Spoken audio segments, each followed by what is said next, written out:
Stocky. No! That was a turret. Turrets shoot you. I hope you've learned a lesson. We got a snake in the bush! Here!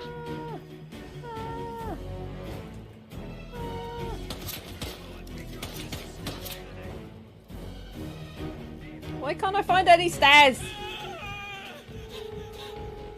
Yeah, we're all screaming and running this way. Yeah, we're screaming and running all together. Ah! Ah! Ah! Ah! Ah! Ah! Scream and run, scream and run. Ah! Ah! Ah! Ah! There's a maniac in the house, guys. Go get him. Yeah, I know you want fried chicken. We all want fried chicken, but I don't know how to make fried chicken, so...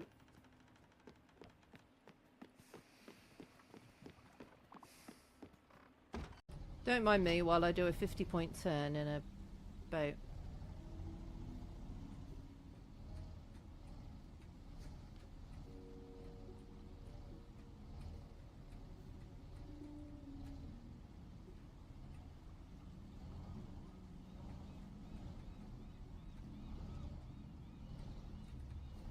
Gently does it.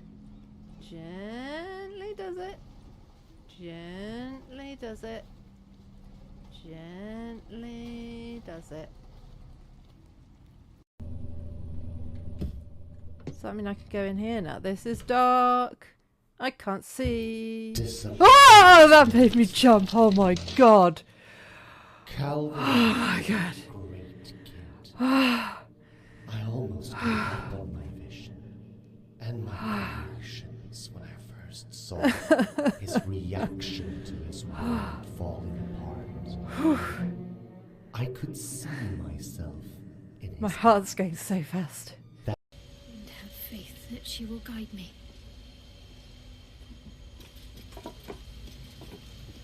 What are these lights? Are they anything that I can do?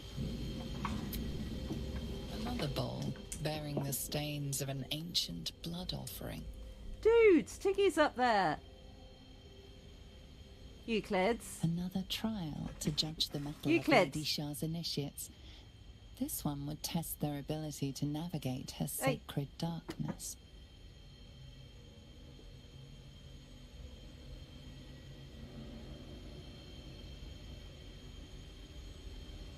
Euclids. Hey!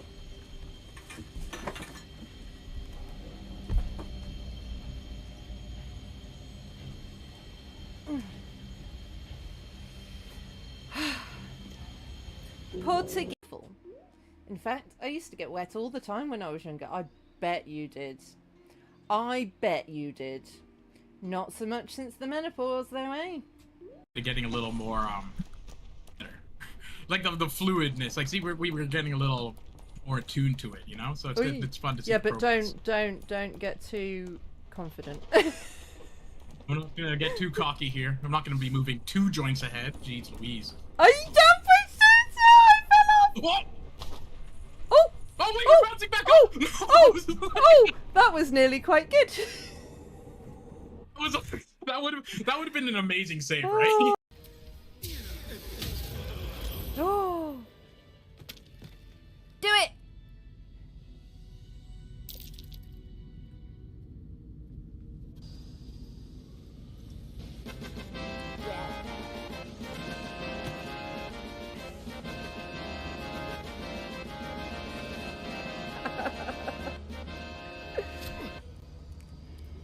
I definitely need to put a timeout on that one. Yeah.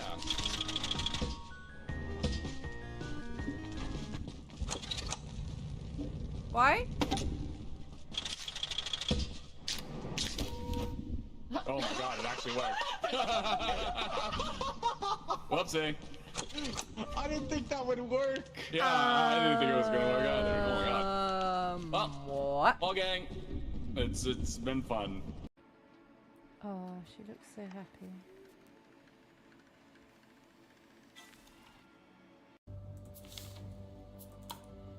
Don't think Dan's ready yet, but... No!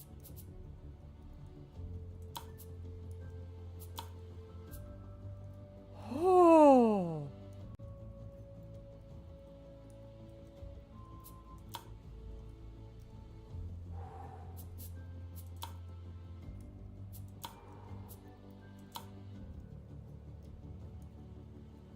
That was a real life jump scare, that was. Blimey. Hello, how are we doing? Hi, Josie the Hosey. How are you doing? So we are partway through this game. Hopefully, I mean, I don't know how much of this game is left. I thought we were near to the end, and then I googled how long the game takes and found maybe we've got a few hours left. I don't know. If we finish it super quickly, I might find another game to play. We will see how we go. But anyway, for anyone who missed the first episode, A, you can watch it on the YouTubes. But B, what has happened? So, we were on a tobacco plantation in Borneo. And basically, everything went to shit. There was, most of the people involved died. By various means. Some of them killed each other. Some of them got killed by Japanese forces. We're in, like, when are we? 1940s, 1941. You can't see my mouse. 1941. So, war in that area of the world was just kicking off. The Japanese invaded the plantation. There were pirates. The British Navy appeared at one point. It was all a mess. But we worked it all out. And now we have got these 4 people. We've got Loon, who was the daughter of the family who owned the plantation. They all died. We've got Lucas, who appeared at the plantation having had a bit of a disaster on the boat he was on. He rocked up in a little light rowing boat right at the beginning of the story. Turns out he's MI5. Is he MI5 or MI6? MI5. MI6. One of the two. He was investigating things. Then we've got this lady whose name I can't remember. There we go, Cynthia. Who was... Oh, here we go. Who was apparently... See, everyone's dead. Everyone's dead. Cynthia was apparently... She was pretending to be an accountant. She's actually the other one of MI5 or MI6 that Lucas is. One of them's MI5, one of them's MI6. I can't remember, but they're both undercover. They're both investigating stuff and also things. And then we've got Rose Goodwill, who was the second wife of the owner of the plantation, so Loon's stepmother. Yeah, and they're the only ones who survived. Rose, Loon, and Lucas all escaped. Cynthia got out somehow, we're not sure, and they've all met up in wherever we are, Colombo. So I can't remember if we read through this one yet, but I will read through it again. And then we'll try and remember what we're doing. And so we're trying to work out our initial task. We are someone who is apparently psychic, and we can see back into the past and what happened just through thinking quite hard about it, which is quite cool. And we're trying to find out what happened to Loon because we've been hired by her brother. Originally, we were hired by her brother to find out what happened on the plantation. He thought everyone had died. Turns out Loon survived. So we're now trying to find out where Loon ended up, because her plan was to go back to England and meet with her brother. That clearly didn't happen because her brother hired us to find out what happened to her. So that's what we're doing now. That probably made no sense. But anyway, let's get into it. The merchant ship docks at Colombo on New Year's Eve. The docks are absolute bedlam.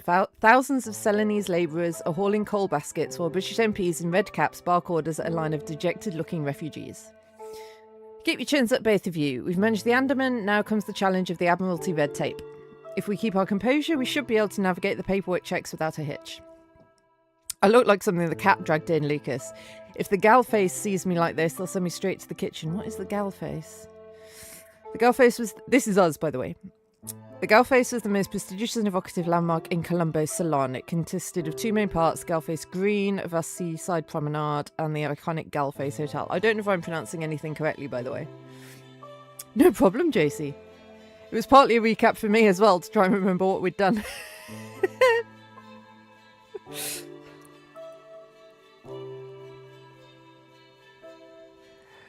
Lunga is awestruck, clutching her pearls, her eyes wide with the scale of the city. Look at the soldiers, Rose, so many of them. Are we going to be alright? As they clear the customs shed, a familiar voice cuts through the noise of the docks. Rose, Mr. SIS. Yes, so, yes, so we did read this last time. This was the meeting, re-meeting Cynthia. SIS is the MI5/MI6, whichever one of the two it was, I can't remember. Oh, I might be able to find out, actually. Do we have information about them anywhere?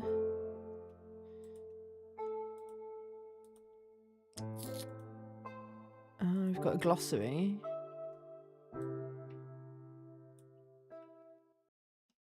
No.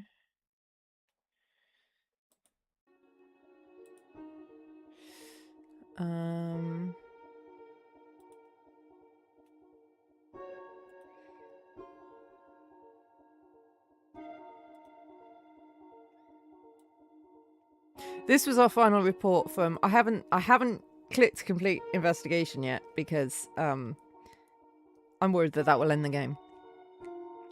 Yeah, this doesn't say. No, I guess I don't know which one's MI5 and which one's MI6. I can't remember. I think SIS became MI6. So I think Cynthia's MI5.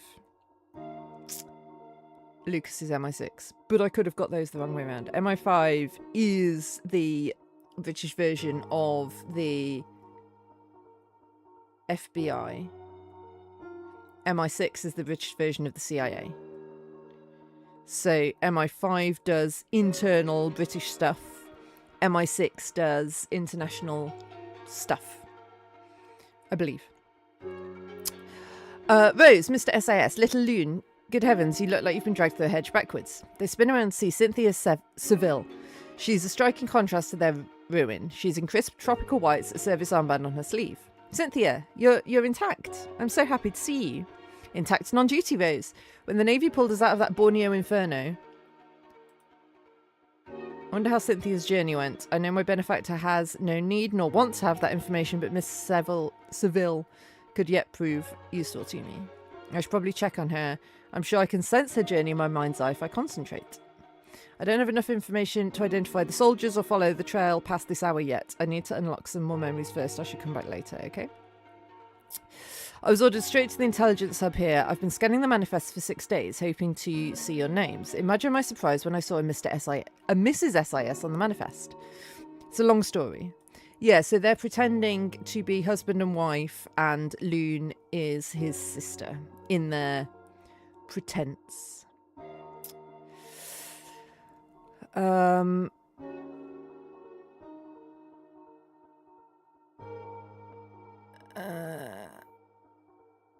It's a long story, not that long. He just fancied himself the husband type. Rose Goodwill and Cynthia Seville laugh heartily as Lucas Sterling blushes. All right, we've had our fun, but I have some pressing issues to discuss. We're DBS, Cynthia. That's DBS is they explained it earlier. I can't remember what it stands for. But it was the term for British people who were... Oh, is it displaced British subjects? So basically like their term for British refugees from the colonies. So they're travelling as DBS. Cynthia, on a blue funnel merchantman, that's the type of ship, full of refugees, and we're carrying delicate cargo. You still have the sample. The sample is... This is really helpful for me to remember everything from before. The sample is the... So there was a green mist that the... Was it the Chinese or the Japanese had released into the air over the sea? And the sample, they think it's a biotoxin, and the sample is a sample of that. You still have the sample, I suspect as much. I have a staff car waiting on the quay. We'll get you past the harbour guards and straight to the Galface. Miss Cynthia, did you bury them? My mother and father, are they at peace? Please tell me they were. Cynthia Seville looks at the girl, her face softening for a brief pained second. I saw a great deal of bravery that night, Leon, and you were the bravest of them all. We quelled the fires, and I made sure they were all buried with dignity by the chapel. Only poor Vitalina and Mr. Bonfire were too charred to bury, and we gave them a sea burial. I remember this from last time, because I don't understand why you can't put a charred body in a hole, same as you can put anyone else in a hole. I don't know why they have to be buried at sea, rather than buried in a hole. I don't understand that. Keep your heart up, you're with us now. Leon Goodwill buries her face deep in Cynthia Seville's chest. Thank you, Miss Cynthia. Later, on the Galface Green, the sun is setting on New Year's Eve. The Grand Lawn is covered in anti-aircraft pits and sandbags, but the Galface Hotel still stands proudly against the sea. After the luxury of a proper bath, Leon Goodwill and Rose Goodwill emerge looking and feeling so much better. Cynthia has outfitted them in beautiful clothes and straw hats. Ladies, you are looking positively a treat. Thank you so much, Lucas. Oh, and to you too, Miss Cynthia. Don't mention it, Little Moon. You're most welcome. They're sitting on the veranda, 4 survivors with stengers in hand. I presume that's a type of drink. The Indian Ocean roars against the seawall. The news is grim, SIS. Hong Kong has fallen. Singapore is under fire, as you know. They're calling this the blackest new year in the history of the Empire. All the more reason to get this sample to Whitehall. Whitehall is where... It's the area of London where MI5 and MI6 are based. If the Japanese are using green mist in the Sulu Sea, the War Office needs to know before they strike the Indies. For tonight, can we not be agents? Can we not be refugees? It's New Year's Eve and we are safe and in fine company. Well said, Rose. To the Goodwill Plantation, may it one day rise from the ash. And to the Sterling family, you're so charming together you even fooled the master attendant. To the new year, may it end better than it started.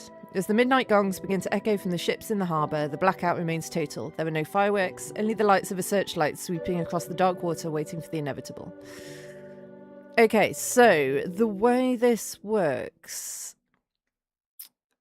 is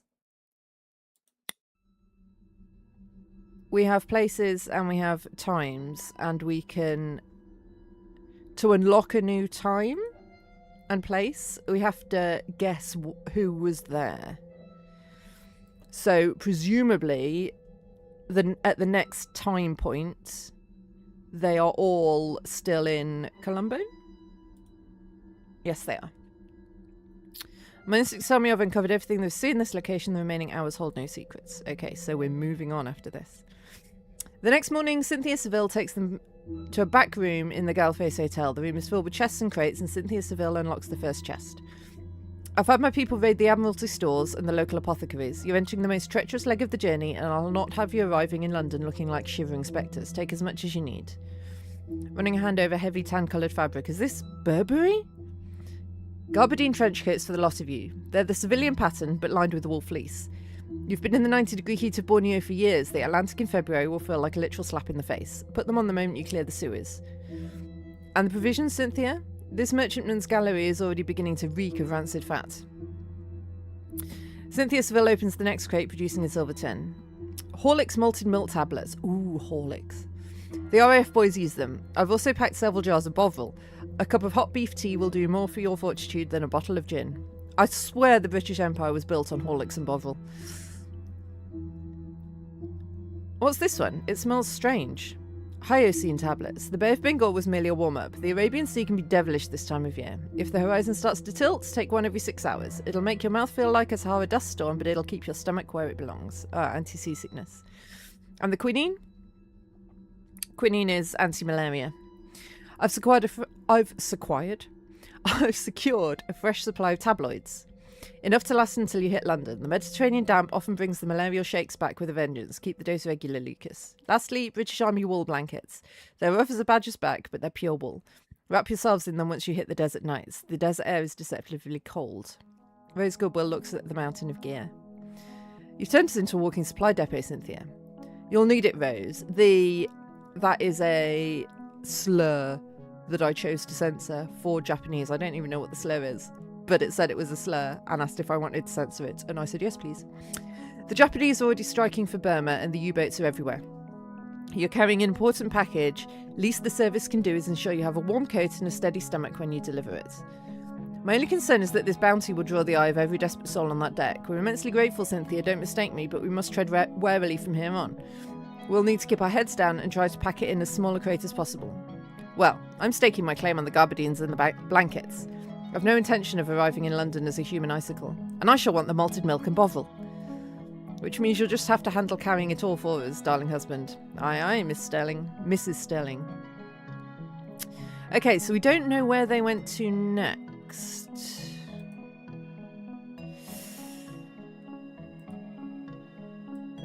Do we have a... Maybe I can go back to... the Arabian Sea is where they went to next, I guess. So, the Arabian Sea... Yeah, it would just be those three. Lucas Sterling has rigged a makeshift tent using 2 of the British Army wool blankets draped over a spare spar to provide shade. Rose Goodwill and Loon Goodwill are seated on the remaining blankets. Do hurry it along, Mr. Sterling. I have a strong craving for a cup of bovril. I never thought I'd see the day when a meat extract was the height of luxury, but there it is. Loon Goodwill is busy popping a Horlicks tablet into her mouth and crunching contentedly. It's like eating a malted cloud, Rose. I'd forgotten things could taste like, well, like things other than boiled mutton and salt. Here we are. Bovril tea a la Cynthia. It's thick enough to float a queen in, but it'll put iron back in your blood. As they sip the salty brew, a dozen flying fish burst from the water, gliding over the surface. One lands with a wet thwack onto the cabin floor. Loon Goodwill gasps, then erupts into a fit of giggles. Lucas, we have an uninvited guest for tea. Lucas chuckles at the sight of the fish flapping frantically. I say, do you have your papers with you, little fish, or are you a clandestine on our fine ship? Rose Goodwill jumps up dramatically and grabs Loon Goodwill by the... I thought that said ears then. Why did I think that said ears? Grabs her by the ears. That would be funny. Quickly, Loon. He's a scout for the King of the Sea. We must return him to his watery kingdom before he dries out. Rose and Loon both reach for the slippery fish and it slips through their hands, and for a chaotic moment they're both squealing with laughter as the fish eludes them, sliding across the floor. Finally, they scoop it up together and fling it back in the sea. Loon wipes a stray tear of laughter from her cheek. Oh, did you see his eyes? He looked positively affronted. It's a capital omen, little moon. I didn't know a fish could fly. I'd read about them in my picture books. I'd never dreamt I'd have one on my lap. When we hit London, I shall spoil you rotten. I shall take you to Selfridge's, and we shall buy the most scandalous hats in the building. We'll look like screen sirens, and we'll make my darling husband carry all the boxes home. I shall carry them with pride, my dear, though I suspect I'll need more than malted milk to survive a trip to the shops with the 2 of you. Rose reaches into the crate and pulls out one of the gabardine trench coats. She drapes it over Loon Goodwill's legs like a heavy quilt. There, a bit of Burberry to keep the evening chill off. We're going home in style, Loon. Keep your pecker up. I'm keeping it up, Rose. I truly am. So, presumably we are in the same place with the same people. Lucas and Rose have gone to the upper deck to join the water queue. That's annoying. Leaving Loon alone in the cabin. What's the water queue? She's slumped on the lower bunk, weakly fanning herself with a limp handkerchief. The scent of bovril tea Loon Goodwill drank earlier still clings to the air. Loon notices a shadow under the door that lingers there for a while. Then there is an insistent rattle at the door handle. Rose? Lucas, is that you? The door is shoved open with a violent crack. 2 men stand there looking menacing. Uh-oh. There, I told you. Look at that. Look at that stuff. What? Proper rations. Lunga will scream, scrambling back against the wall. One of the men tries to calm her down. We're starving, Missy. My wife hasn't kept a bit of ship's fare down in 3 days. We just want a bit of your food. Share it with us. The other spots the box of Bovril and reaches out for it. Loon lunges for the small crate. No, it's all we have. Lucas, Rose. The rough man steps forward and roughly wrenches Loon's hands away from the crate. He shoves her back onto the mattress. Please be a sport. We've lost everything too. You've lost everything, have you? You've a cabin and a father in a white shirt. We're sleeping in the muck by the boilers. We just want our fair share. It's our turn. The two men run out, disappearing into the crowded corridor before Loon can even scream again. 10 minutes later, Lucas and Rose return, carrying a single lukewarm carafe of water. Oh, that was the water queue. They were queuing up for water. I got confused because they were on a boat. They find the cabin door broken, and Lunga will curled in a ball on the floor, weeping silently. Rose drops the water in shock. Loon! Lucas looks around and outside the cabin for any clues. Good God, what's happened? Loon, speak to me. Did they hurt you? Loon gestures towards the crates, choking on her tears. They took it, the Bovril, the malted milk. I tried to stop them, Rose, but I was too weak. The evil vultures. They must have smelt it through the vents. It's not just the food, Lucas. They laid hands on her. In a British ship, under the King's colours. We're being picked apart by our own. I'll not have this. I'm going to find the Master-at-Arms. We may be DBS, but we're still human beings, and I'll see those scoundrels in iron before the sun sets. Steady on, you'll merely inflame the situation. We need to keep our heads down and our mouths shut. Now, cease this talk of a scrap, and just be the family man I need right now, and come console Loon. Lucas nods and heads back inside the cabin. He kneels down... Oh. Euclid, you're pulling on the cables, and you turn my monitor off. You good, bud? Now, cease this talk of a scrap and just be the family man I need right now and come console Loon. Lucas nods and heads back inside the cabin. He kneels down and joins Rose in embracing Loon to console her. Okay, I guess we're all still in the same place. Okay. The sweltering heat of the tropics has finally evaporated, replaced by a biting chill that rolls off the desert sands at night. Lucas, Rose and Loon are huddled together in the sheltered side of the deck, wrapped in the British Army blanket Cynthia provided. I never thought I'd pine for the humidity of Borneo, but this wind is positively glacial. I cannot feel my nose. I've never felt so cold. Is this what England is like? Only on a good day, little moon. By the time we hit the English Channel, you'll think this was a summer jaunt. Rose slaps Lucas's back hard. Don't tease her like that. She'll believe you and never want to go. I'm only mildly exaggerating. She'll have to get used to it.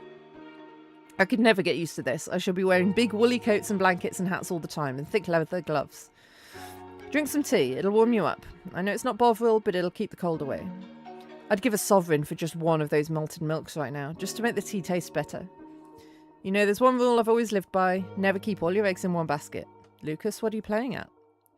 Lucas reaches into the inner part of his jacket and produces a silver Dunhill cigarette case. He snaps it open, and instead of cigarettes, 3 white chalky discs sit nestled inside the silk lining. Horlicks! Lucas, you scoundrel, you hid some!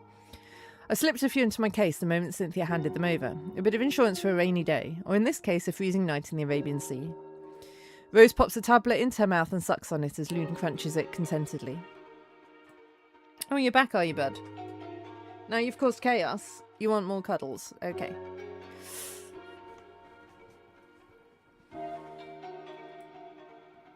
It makes the tea almost bearable. Thank you, Lucas. Lucas wraps his arm around them both, pulling the family tight against the wind. We shall all pull through. We'll clear the Suez Canal in 3 days, then we'll be within reach of home.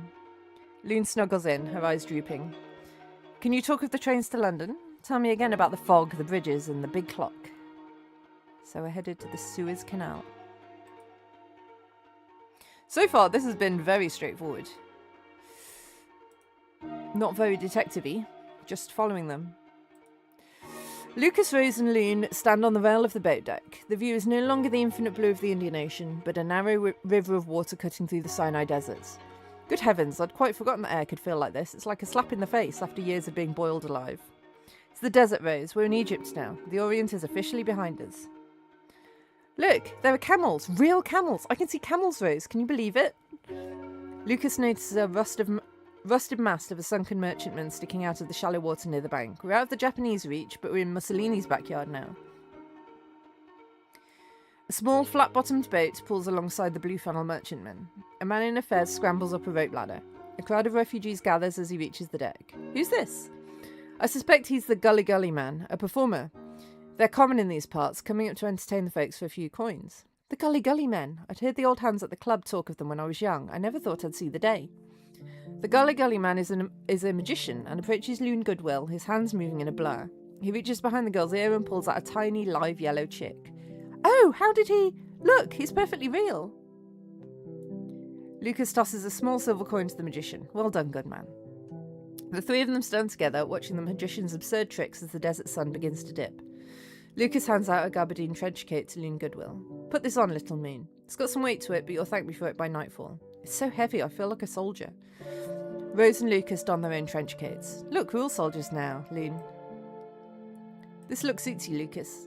Lucas reaches out and adjusts her collar, his touch lingering for a second. You're only supposed to be pretending to be husband and wife. With the Mediterranean Sea to contend with next, it's likely to get hairier as we get closer to the... That must be Nazis, right? And the Italians.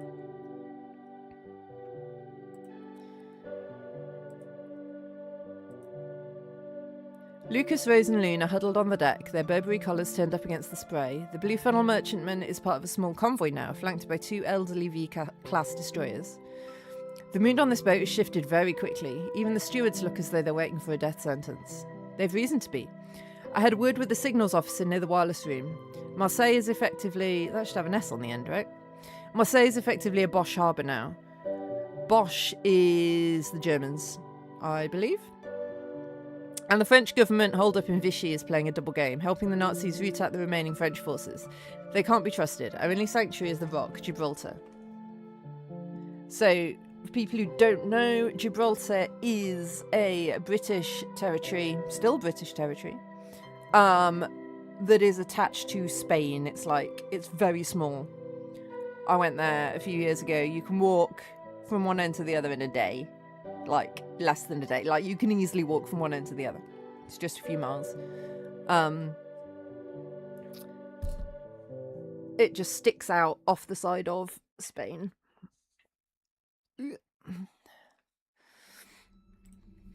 And it's called the Rock, because it basically is just a big old rock. Gibraltar, is it far? 1,000 miles of open target practice, Loon. We have to thread the needle between Sicily and Tunisia. The Italians have their submarines lurking in the waters, and the Luftwaffe can reach us from the airfields in the north within 30 minutes. So, from the Japanese army in Borneo to the Nazis in the Mediterranean Sea, is getting through life-threatening challenges just becoming our daily life, Lucas? I know I've said this countless times before our journey, but this really is the most dangerous part. The Nazis are desperate to cut the Suez lifeline. Every ship that finds the bottom is a victory for Jerry. That's the Germans. We'll be sailing in a permanent zigzag from here to the Atlantic. Loon looks at the escort destroyer with concern. Can that little boat truly stop a bomber? I don't give much faith to our escorts. They couldn't have provided any older relics if they'd tried. Well, I've already survived a Japanese landing, an air raid bombing, and living in a tiny sardine can with you and Loon for weeks. I'm in no mood to be interrupted by an Italian torpedo. I promise you this. Loon will be in the first boat lowered if we do get hit. Oh, you and Loon will be in the first boat lowered if we do get hit. I'll see you to the rock if I have to swim the bally distance myself. Rose leans over and kisses him on the cheek. Don't play the martyr. It doesn't suit the husband I've grown accustomed to. A siren sounds from the lead destroyer. It's a signal to change course. The merchantman begins its first zigzag maneuver into the heart of the Mediterranean Sea. So I guess we're still in the Mediterranean because it didn't say that this was the only memory here. Yeah. That is the only one. High in the northern sky, 3 silver specks emerge from the sun's glare. The ship erupts into chaos. The emergency gong clangs incessantly. Lucas, Rose and Loon are thrown against the wall as their ship makes a tight turn. Stuckers! They are dive bombers. Yeah. Stuckers refer to the Junkers Ju-87, a famous German dive bomber and ground attack aircraft used by the Luftwaffe in World War II. Stuckers get to the centre of the deck, stay away from the glass.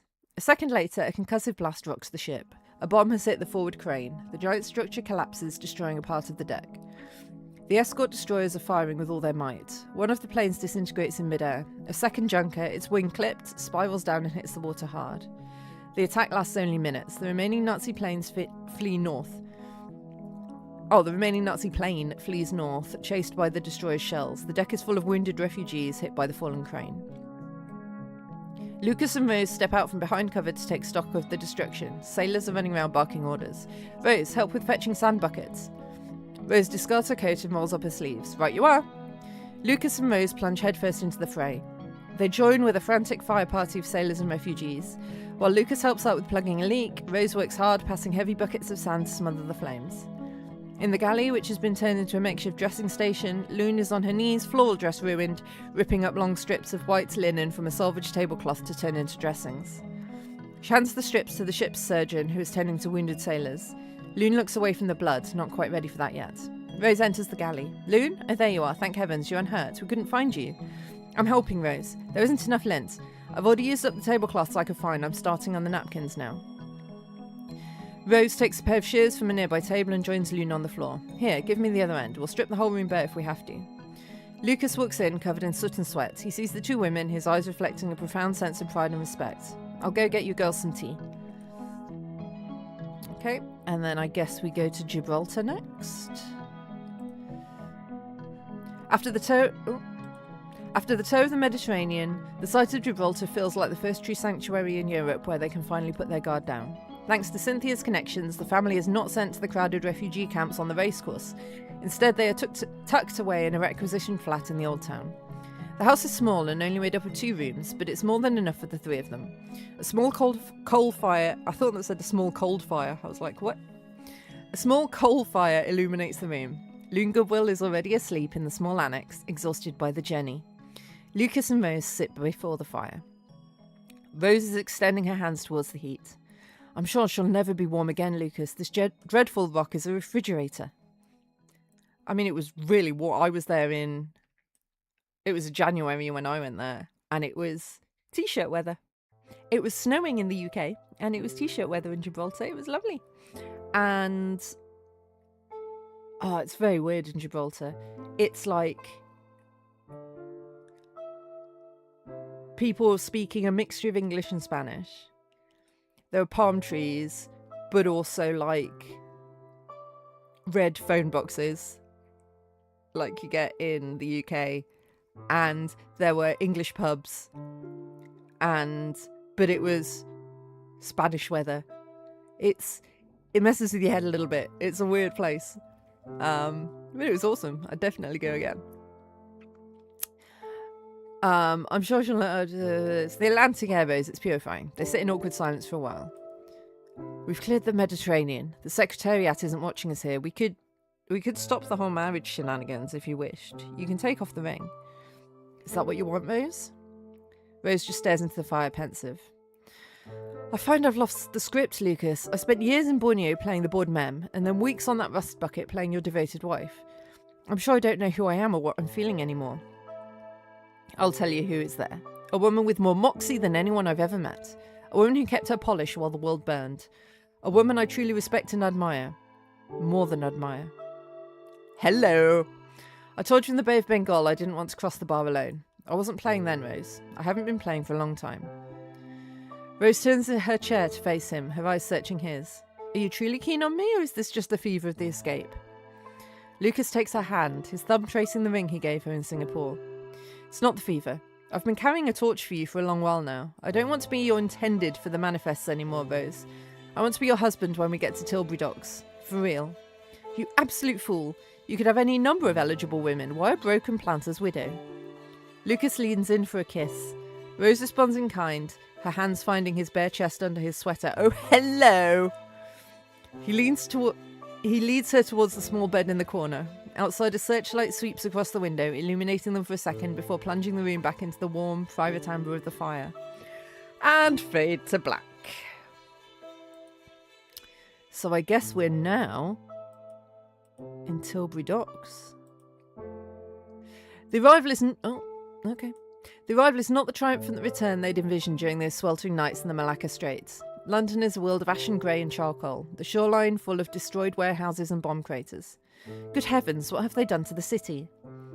One of the sailors they've gotten friendly with over the journey is having a cigarette next to them. It's been 18 months of relentless bombings, Mrs. Sterling. So quiet, so deathly quiet. They descend the gangway into the Tilbury customs shed. They see women in dungarees and heavy boots hauling crates. At the processing desk, an official in a civil defence armband barely looks up as he inspects their forged papers. DBS from the East, eh? You're the last of the lucky ones. Singapore is practically in the bag for the Japanese. Here's your emergency ration books. You've got 14 days of coupons. Use them wisely. He slides 3 small paper booklets across the desk, then stamps their papers. Move along. Loon picks up a ration book, staring at the coupons for various goods. What does this mean? Lucas takes the booklets and tucks them into his coat. It means we're not out of the woods, Loon. Are you right, bud? Have you just been having a wash and swallowed some of your own hair? And now you're coughing. Come here. Oh.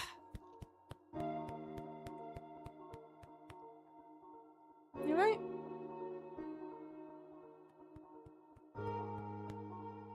You good?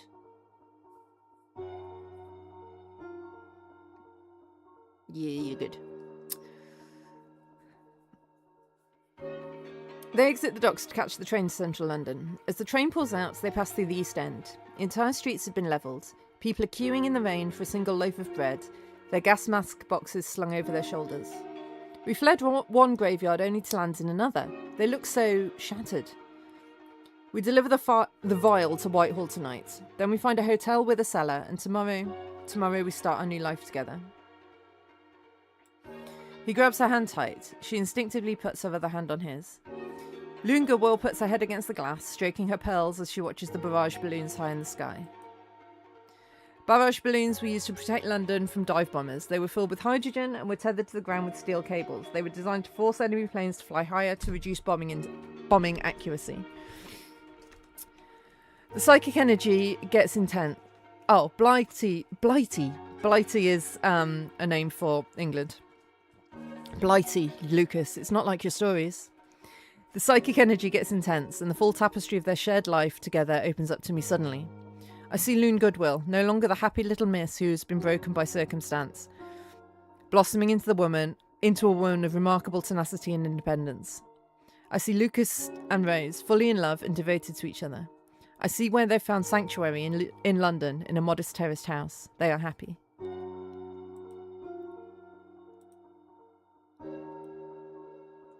For the 3 survivors of the Goodwill plantation... Oh, we're in 1946 now. For the 3 survivors of the Goodwill plantation, the 4 years since landing in England have been a slow, grinding climb. They've lived in a single room in Bayswater. That's in the outskirts of London, I believe. Through the worst of the V rocket raids, surviving on dried eggs. But they had held together. Rose Goodwill is seated at the small dining table in their house, a mountain of exercise books before her. She's now a teacher in the local primary school. She's sitting there marking homeworks. Honestly, I wish these boys spent half as much time on their long division as they do dreaming of flying Spitfires. Loon enters from the kitchen, wiping her hands on the apron. She's 21 now, her face no longer sallow with malaria, but that of a woman who's managed 4 years of ration coupons and blackouts. Leave them be, Rose.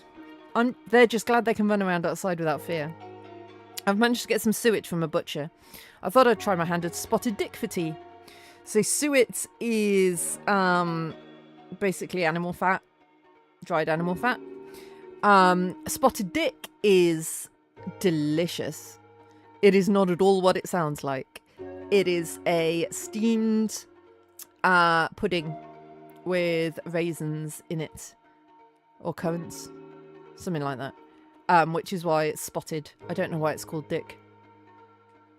But it's delicious. Very stodgy. Very filling. You're a veritable wizard, Loon. I don't know how we should have survived all these years without your stew pots. The front door opens and Lucas enters. He looks older and more mature.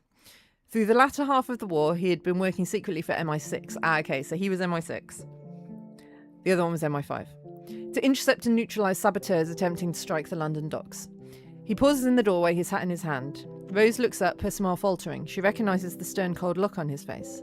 Loon, come into the parlour, would you? You've had word from the War Office, I can tell. Lucas reaches into his inner pocket and hands over an official-looking envelope to Loon. I've spent 18 months chasing his tail.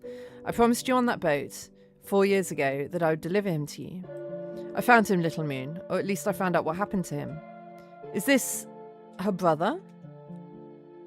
But we were hired by her brother. Tell me, give it to me straight. He was mentioned in dispatches, Loon. Dispatches is the list of people who've died in service, in combat. He was mentioned in dispatches, Loon. He was a man of metal. He fought on the continent until the very end. A heavy silence falls over the room. Loon doesn't scream or cry. She simply closes her eyes, her head bowing. Rose puts her arm around her. How were we hired by the brother? Sure we were hired by the brother.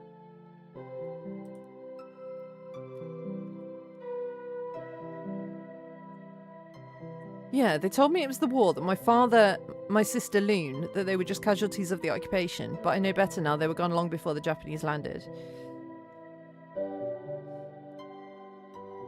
And this was in 1948. So 1948 is now.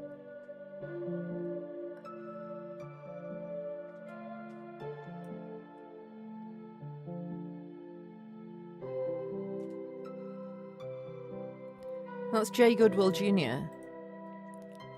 Huh. Okay. So either this wasn't her brother, Lucas is lying, or we were contacted by someone who's not the brother. Huh. Oh my dear, I'm so dreadfully sorry. Loon strokes the string of pearls, the ones Lucas gave her in Singapore, which she still wears every day. He was mentioned in dispatches, you said. He was. He died with his face to the enemy, Loon. He was a credit to the Goodwill name. Loon wipes a single tear from her cheek with the corner of her apron. Then we shall have that suet pudding after all. We shall eat it in his honour. Because he would have given a sovereign for a bit of proper duff, wouldn't he? Duff is a name for the suet pudding. I expect he would have, little Moon. I expect he would have. We're still a family, Loon. The Sterling family. We've survived the jungle, the seas, and the Japanese. We shall survive this too. Steady the buffs, my love. Steady the buffs. Me?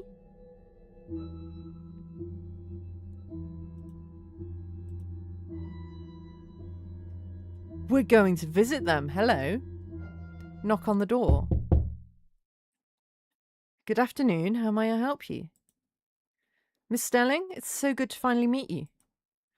You don't know me, but I know a lot about you and your family, and I would love to come in and explain. Come in, come in. Please don't mind the mess. I was in the middle of scoring tests. I'm a school teacher, you see. Thank you very much.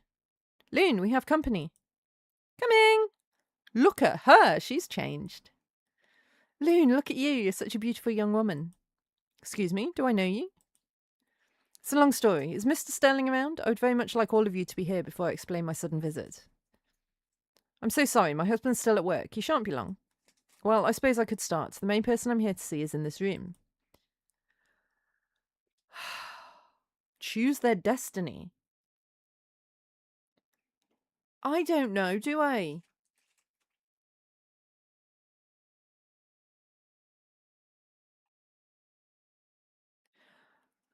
I don't know. What about following...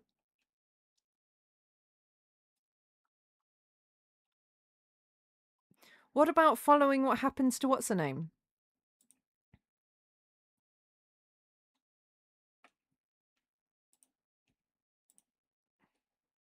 Cynthia's journey.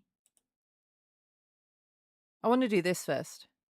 Because I don't know what's going to end the game.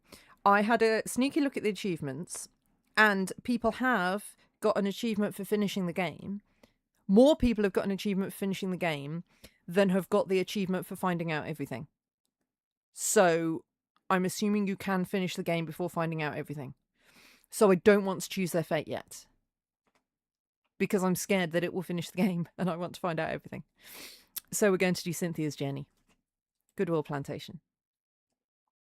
Out of the frying pan. So she has got a red pearl and the mist report. We've only got the Goodwill Plantation. I didn't know I could do that. We've still got Ludwig knocking about, have we? Huh. Huh. Both of them are there? No.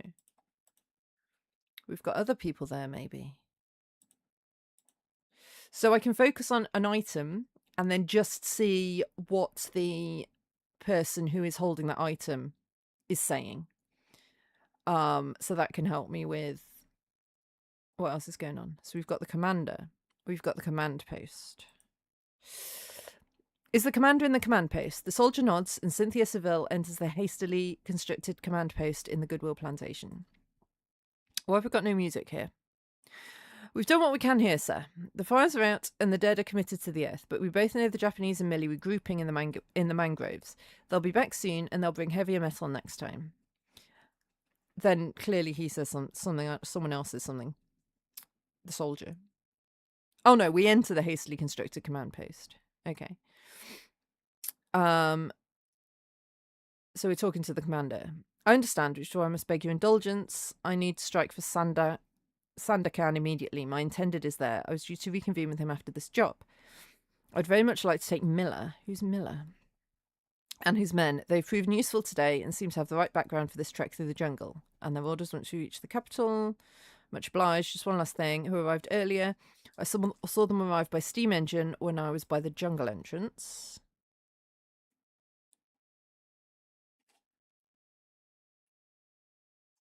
Okay, so that's taking us back to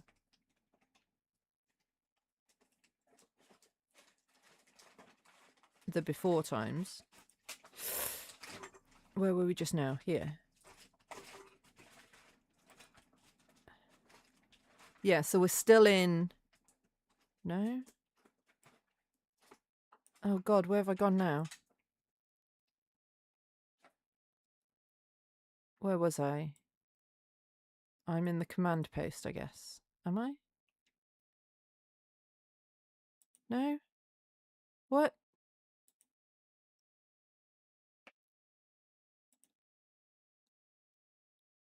Where have I gone?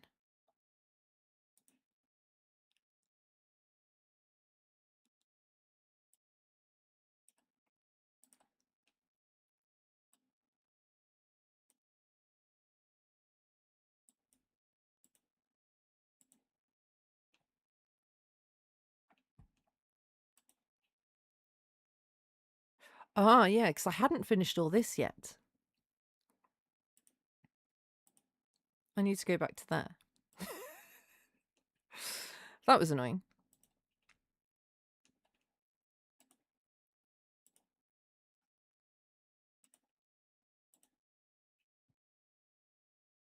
So when are we? We are the evening of December the 17th. Just evening. Okay. Blah, blah, blah, blah, blah. Jungle entrance. I could have sworn I saw you go up and greet them. I must have imagined it. Cynthia Saville exits. A superior officer looks up. Stops short, turns around and pulls a small photograph from her pocket.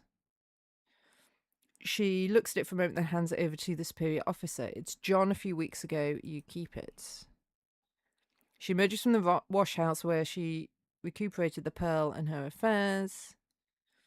Let's get a move on. I've got an appointment in the city. She's collecting some fines with a parang. I don't know what a parang is. What's the watch bill, Sergeant? I'll take the midnight till 2. I can handle a rifle as well as any blue jacket. Don't let the skirts I was wearing earlier fool you. MI5. I try not to shout it from the rooftop, secrecy and all that, but now we're about to depend on each other to survive. He must have been something. Okay. Ah, right. So I've got the... This is just general Goodwill Plantation. But I've now also got the command post at the plantation in more detail. Small photograph belongs to Cynthia. Why haven't I got music anymore? Why haven't I got sound anymore? I should have sound. Where did my sound go?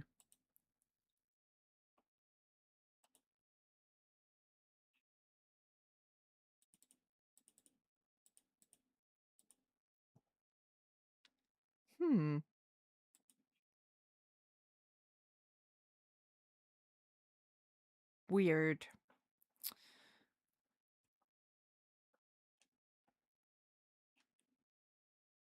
I feel like maybe I need to restart it. maybe? I mean, Euclid did stuff.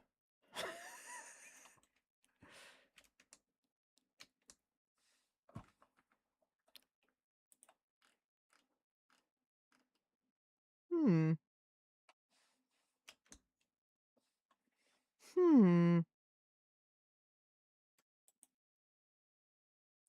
Right, I'll tell you what. We will have an ad break slightly early, and I will try and fix the sound, and I will be back in a couple of minutes. Found a peanut, found a peanut, found a peanut, peanut now. Found a peanut, found a peanut, found a peanut, peanut now. We got a snake in the bush. Here.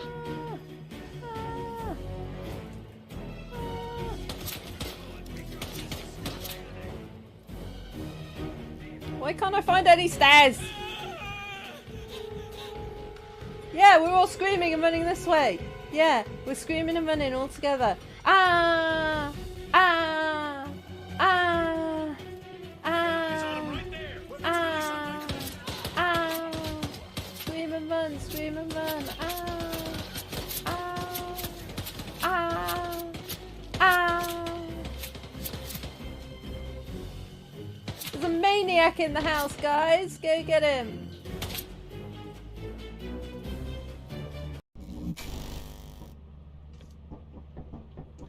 Cool beans. All right. Yeah, and so how it works is, as you noticed earlier, so if you hold left click, like I can talk into the radio even though I don't have one, just by standing next to you, and then on the other side, everyone would be able to hear me. So, you Okay, mean so- just how walkie-talkies work?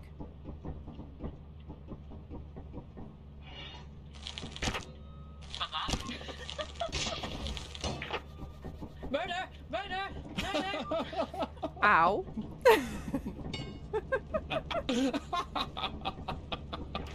You look so sinister, covered in blood.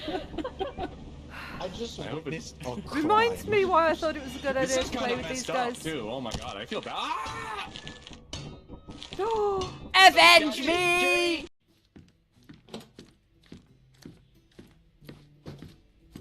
Where is he?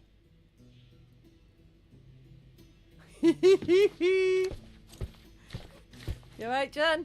John has wares if you have coin.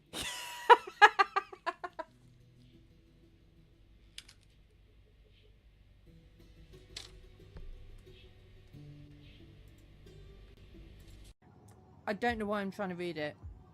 My Cyrillic is not the best.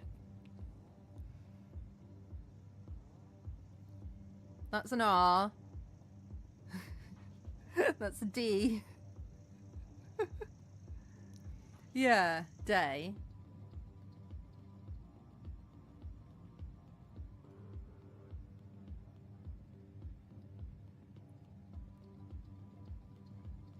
Oh yeah, Billy Resurrection Time, Annoy Neighbours, White Collar Day, More Drinking Day, Geiger Day.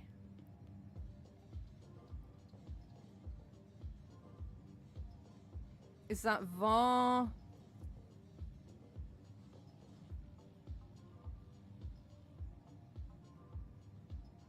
Vartam? I don't know. I don't know why I'm trying.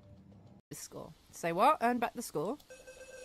Easier said than done. I've been driving for years. Never seen nobody earn back points once they're gone. Hello, we're back and we've got sound. I don't know what happened. I just closed it and opened it again and the sound was back. So, what are we doing? We've got this photograph. So, and it also said we'd got a new person?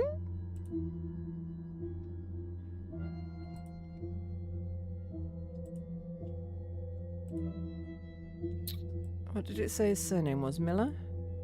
No. Harrow?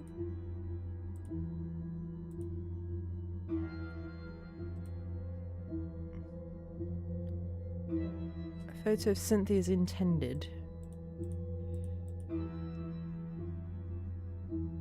pretty sure it popped up and said so-and-so's name.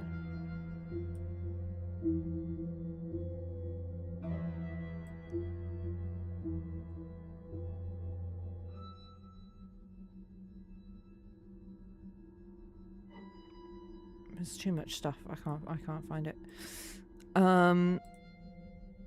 Anyway.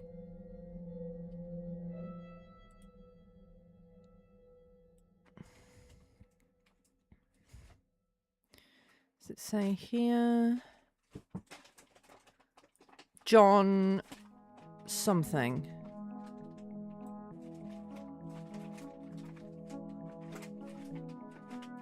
No, Miller is the guy she's taking.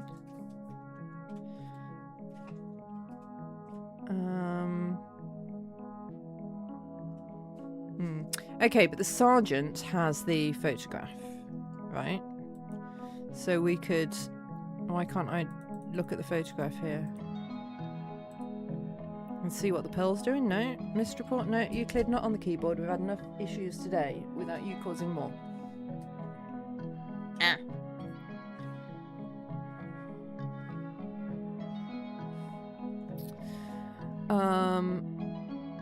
Oh, there was nothing happening then. Okay. So, do I need to now go back to... here? And then look at the... Where's the command post? There.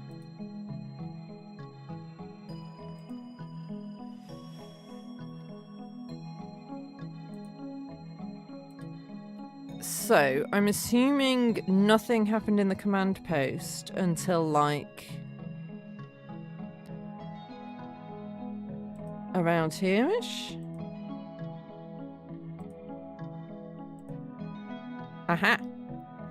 From the photograph.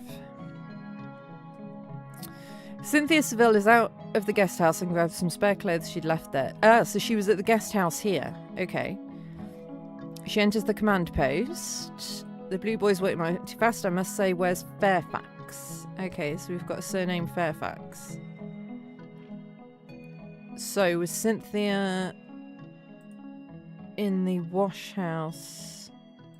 That's gone green now.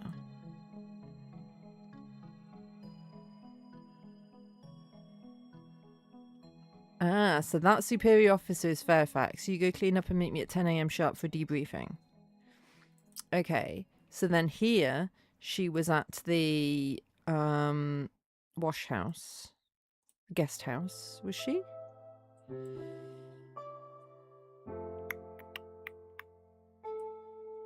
Yes, we know that. Okay, so she was at the thing there, and then she was here. Was she alone here? Yes. Okay. She's out of the guest house, blah, blah, blah, blah, feeling as refreshed as possible. She can see the Navy's been hard at work setting up the lines.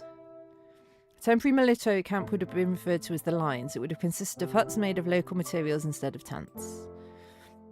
A mess hall, so we've got a new place, has already been stood up and a makeshift soup is already on the fire. Cynthia enters the command post, the dim light of the oil lamp casting long shadows across the room. Blue boys work mighty fast. There's a desk with a map of the estate spread out before her, a radio on the shelf, a distinctive gold lighter that was,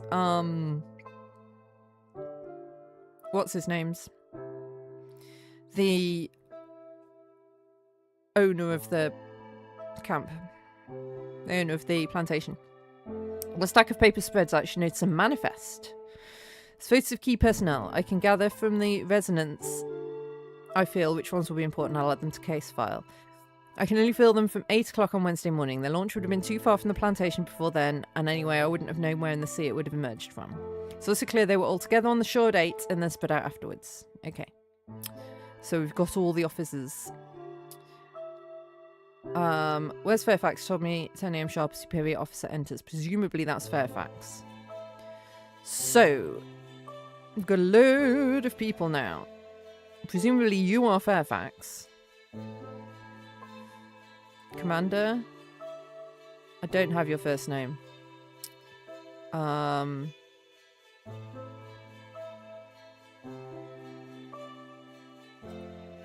You're John, but I can't remember. I don't know your surname. It did pop up, but I don't know it.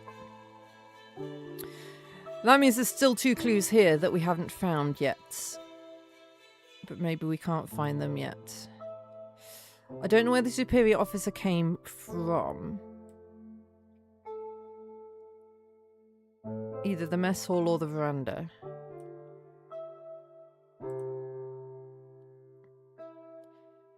But I don't know what... Maybe he had... No, he didn't have the lighter on him, because that's in the other place.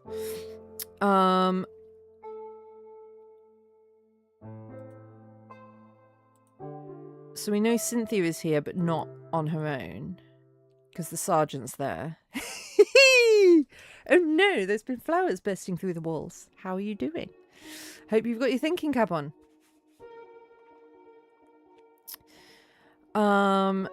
But she has the pearl with her.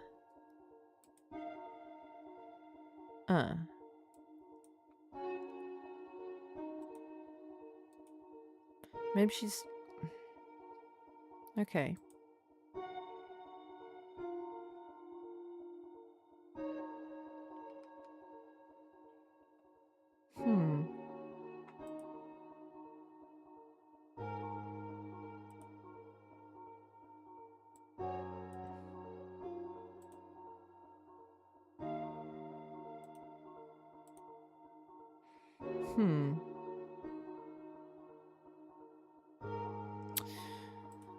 Well, I'm going to have to work out who this guy is, because it did say photo of so-and-so. So it's John something.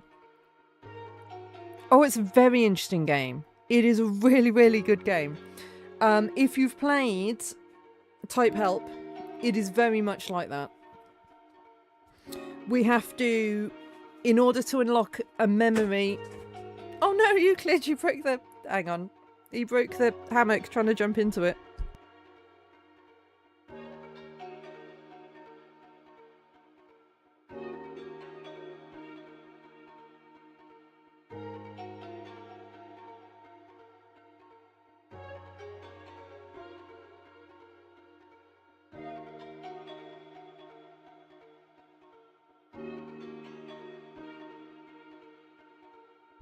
I fixed it for him. He's good now. We have to find memories of what happened in a place, but we can only unlock those memories by knowing who was there at that time. So if we don't know everybody who was there, then we can't unlock the memory. But if we know that someone had an item on them at the time, we can unlock their part of the memory by focusing on the item. So that can kind of narrow it down a bit. Right, so who are you? Are you McIntyre? No? Let's just go down all of them. Ah! Found him. John Fairfax. Okay, so we've got you. But you're not here at all. You are elsewhere. So that doesn't especially help me. I don't think. Unless it helps me here.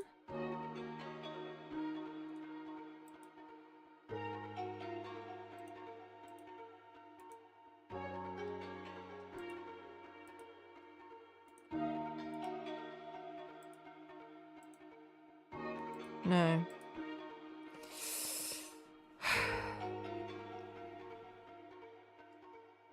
Yeah. What about the Ebb game? Esoteric Ebb or Esoteric Ebb? Is it good? I saw you were playing it, but I didn't want spoilers. Should I play it?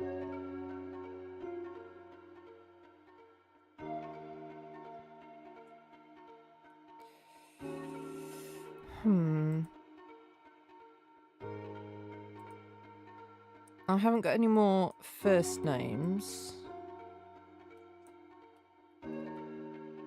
Okay. So it's got no voice acting, is what you're saying. Maybe it's an off-stream game then.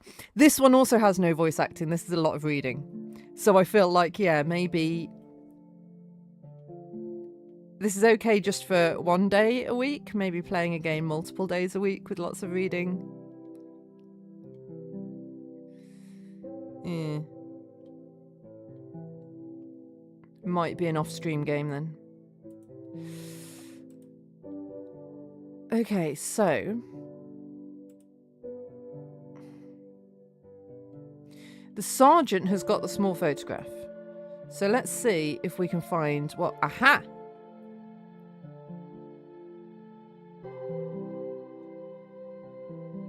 Found it. Reginald. So the sergeant's name is Reginald. I'll do that in a second. I appreciate games that let you make so many mistakes. I do. Yes. Oh, that sounds good. Right, I will. It will be an off-stream game then. Because, yeah, if there's a lot of reading, maybe not an on-stream game.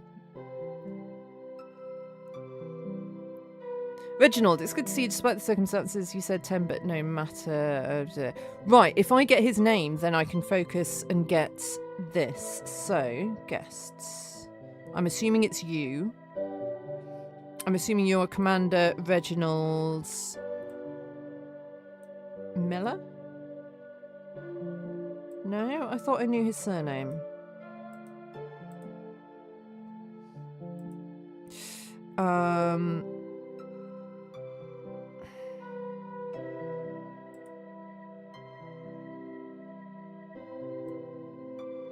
Fairfax. Are they brothers then? Wrong thing. Guests. So that's John Fairfax. Commander Reginald Fairfax? Yes.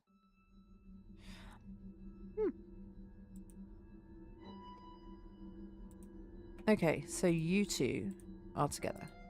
Ha-ha! Huh. Your timepiece must be fast. It's 11 sharp. Reginald grabs the lighter off the desk and lights up a cigar.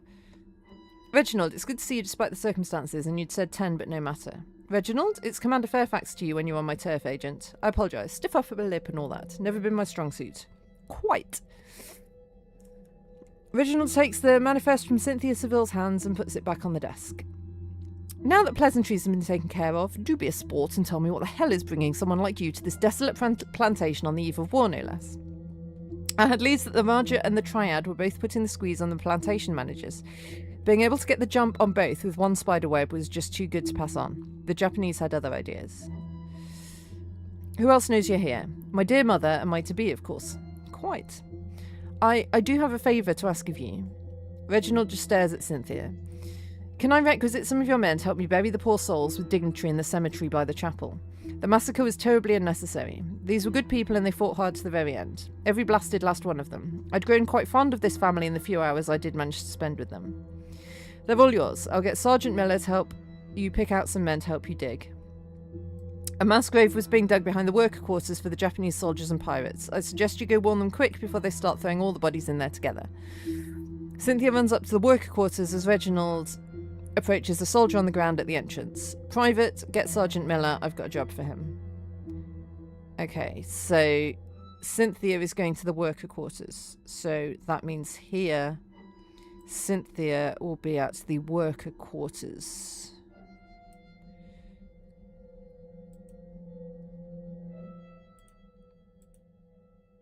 Not on her own, though.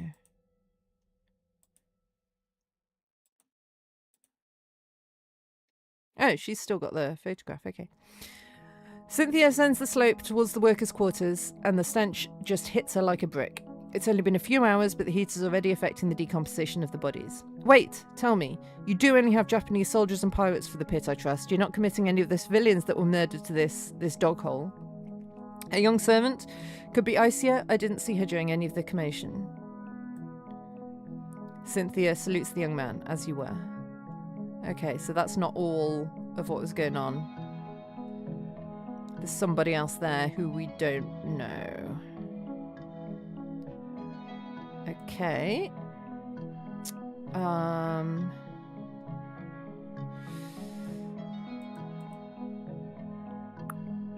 There's a couple of clues here, apparently.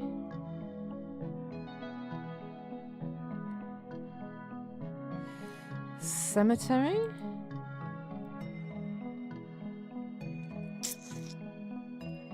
But I don't know who'd be where and when.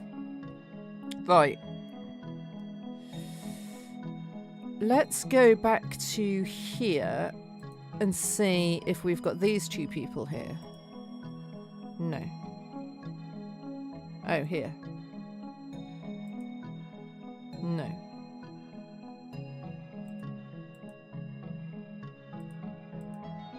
No. Okay. Back to here. What have we got going on? I'm assuming nothing happened here at the command post because it wasn't set up yet.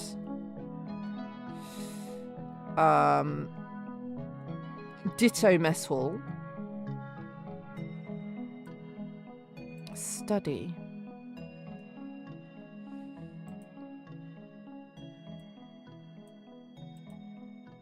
Ah, it's Reginald.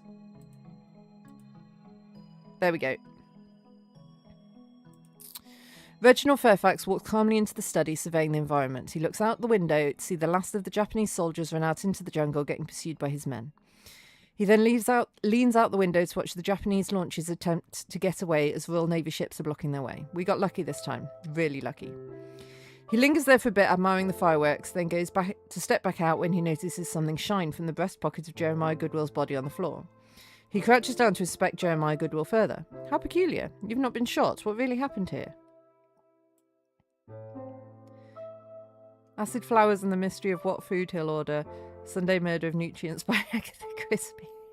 It's because, I mean, have you got your thinking cap on? Because if not, then I don't know what to tell you. You've not been shot, what really happens. And then he grabs the lighter. It's nice Dunhill gold plated. Pockets the lighter and walks out the room. Okay. Then where do you go?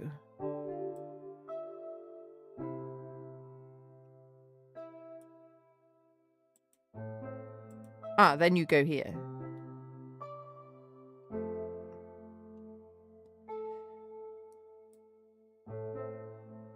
Okay.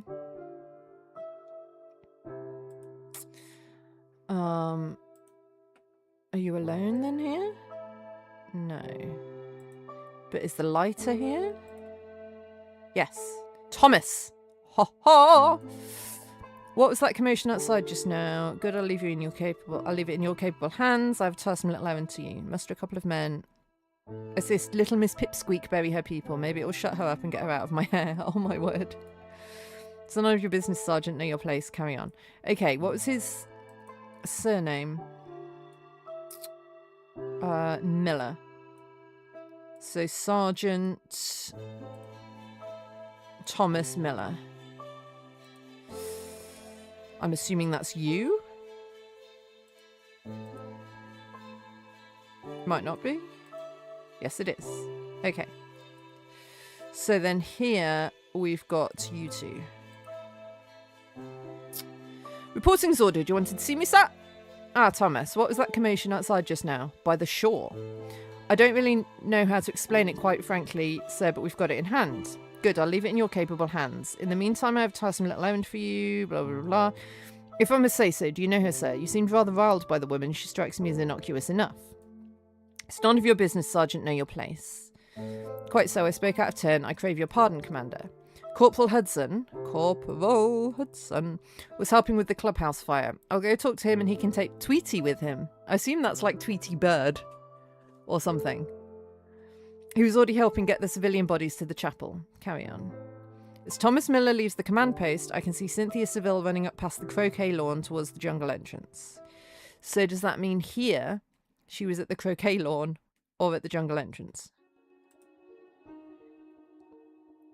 Oh, we already know she was at the jungle entrance. Okay, so then she does all that. She finds Isia's body. So then presumably she takes her to the graveyard.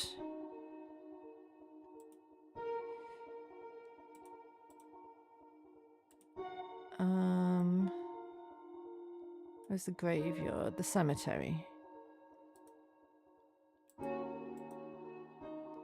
But not there yet. The photograph? Yes. She arrives by the chapel.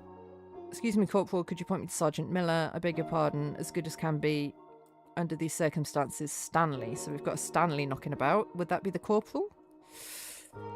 I don't see Bonavita, two of my fallen comrades among the gathered. Is that all the bodies? She looks back towards the clubhouse, spots a glimpse of what remains of Vitalina Petrovsky's dress and a pile of bone and ashes. You were just there, you say. At least they died together. They really did love each other. It's quite alright. You have a spare shovel for me.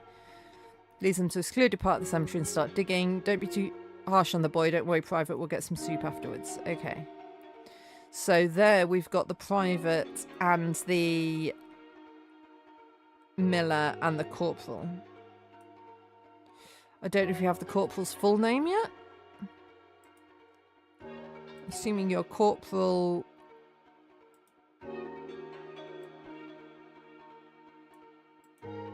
Aha! Stanley Hudson. And then we don't know your first... What? Yeah, I don't have your first name. Okay, but we've got Stanley Hudson. So...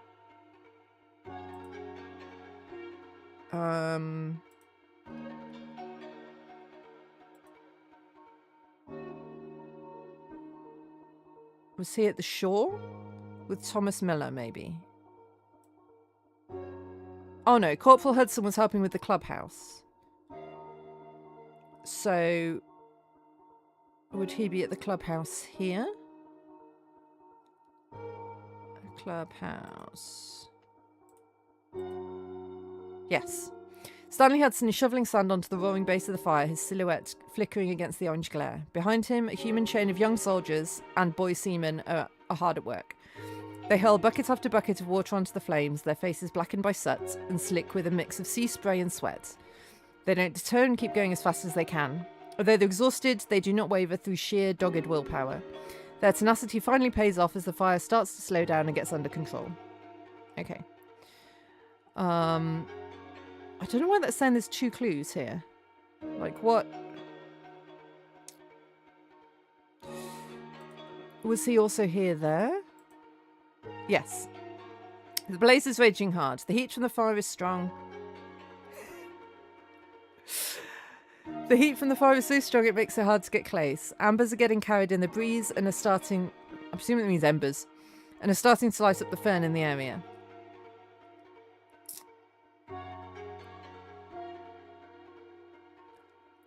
That's a bit weird, Frosty.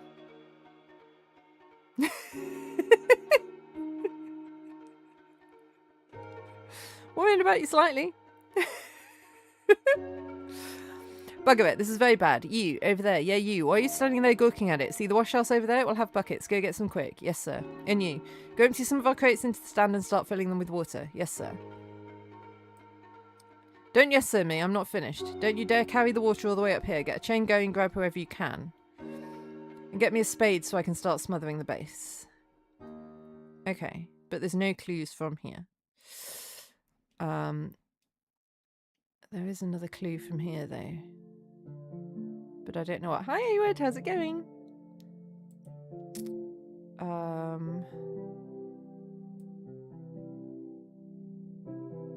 This game is fun.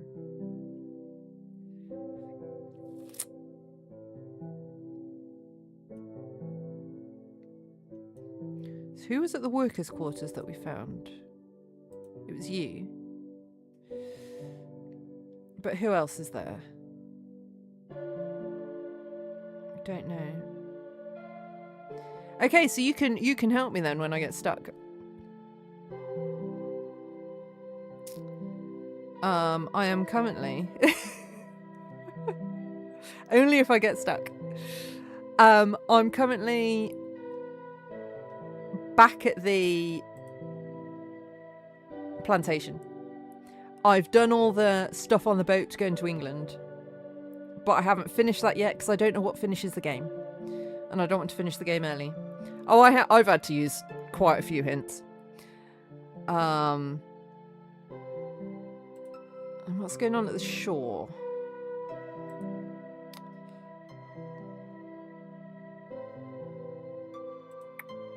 Were you at the shore? No. Two of you at the shore? No. I am in the soldiers part, yeah.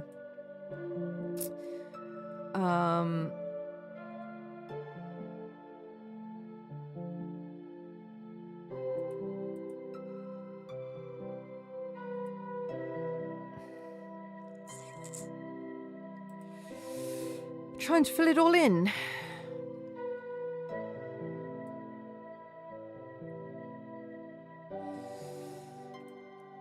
Still got a couple of spots on the veranda.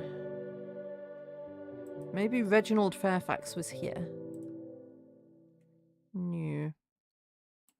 Was anyone handling the photograph? No.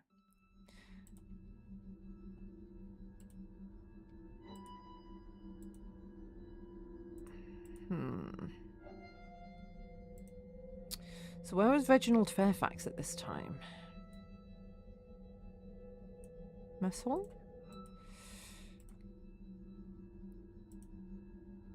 No. Yeah. Yeah, I know that. I just don't think I can use those clues yet. Were you on the shore? No. But somebody was.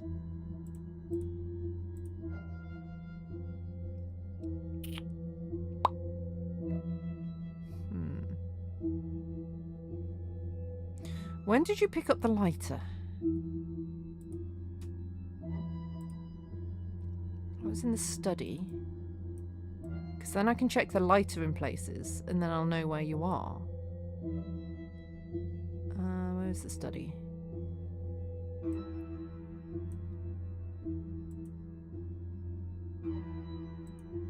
Right, you picked up the lighter at 10. So you haven't got the lighter before then.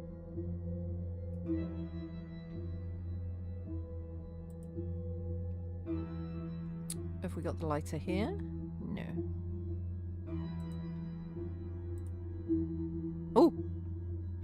Takes a bottle of whiskey and a glass out of a box on the floor. I need a drink and then we're ready to depart. Okay. You were there with someone? Were you there on your own? Yes. Okay. It just tells us that. Cool.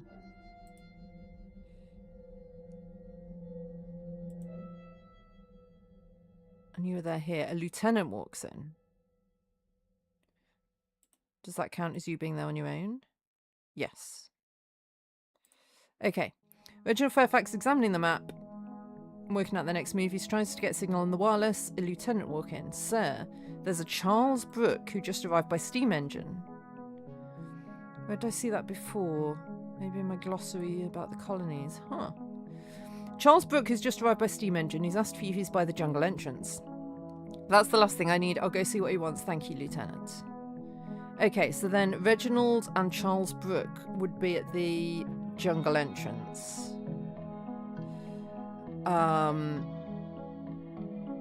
In the glossary, you say?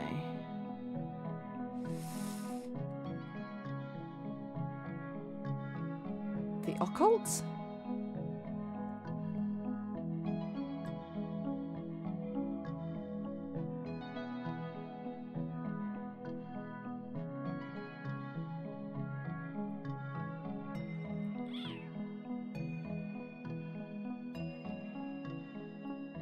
I'm scanning for Charles Brooke. Yell if you see it.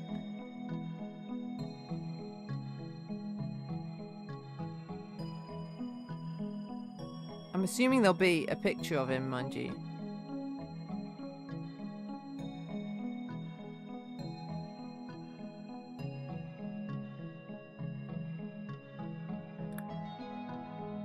I don't know if I'm going to see it going this fast. I'll go through slow in a minute if I don't spot it.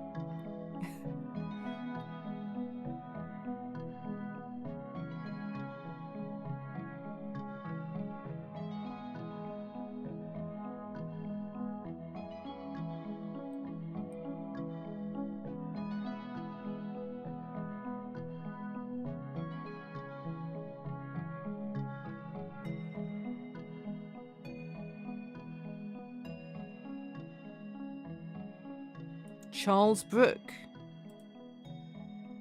Yes, there, it's the White Raja, and I have a photo too, how convenient. Oh, did she tell me which entry? Oh yeah, she said about the colonies. But I just thought, I mean, all of these are about the colonies. I didn't realise there was one called the colonies. There is one called the colonies, okay.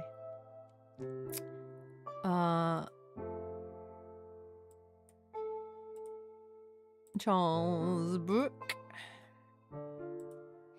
Okay, so after this, at the jungle entrance, here we've got Fairfax and Charles Brooke. Reginald Fair. Oh, all right. You don't need to tell me that every time. You could just grey them out. Reginald Fairfax and his lieutenant arrived by the perimeter fence. They're greeted there by Charles Brooke and his escort of Iban warriors, the most legendary and feared warriors in the Malay archipelago. In traditional loincloths painted in tattoos and armed with modern rifles and ancient curved swords. Dear Raja, we didn't expect to see the Sarawak flag this far north. This is chartered company land. What brings you over the border? Good God. So we've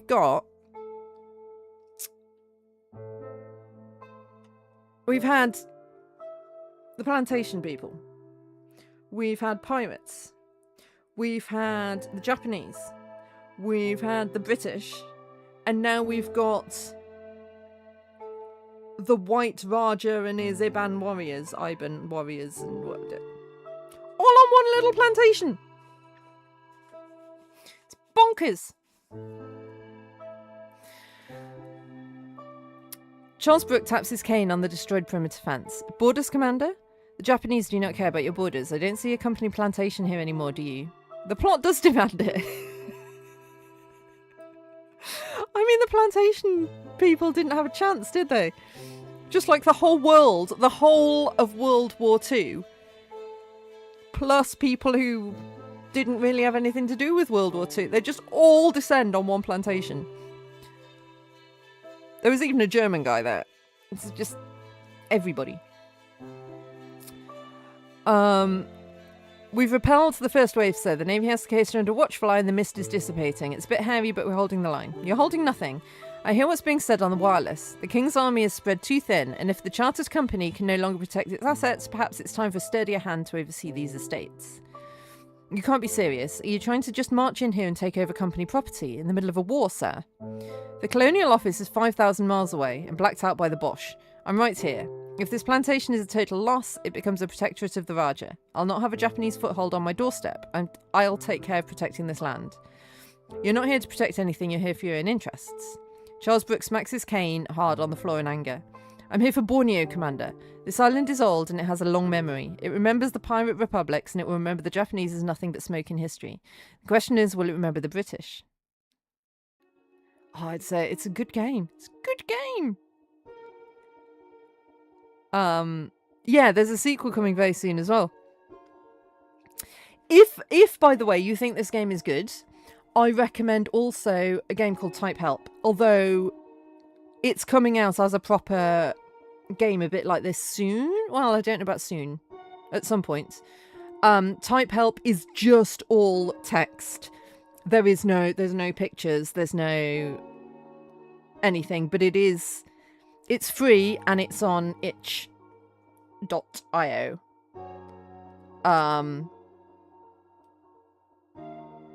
But Root Trees Are Dead was also good but not free. But Type Help is very much this style of game. That's what I mean. It's the same sort of mechanic of you need to find out everybody who was in a room at once to find out what was going on in that room. But it is a little bit more difficult because it's not clicky. You have to literally type everything in and there's no pictures or anything. This is a lot more fleshed out. But like I say, there's a fleshed out version coming. Type Help. The game that's coming out is not called Type Help. What's it called? Let me find it on the Steams. The Incident at Galley House.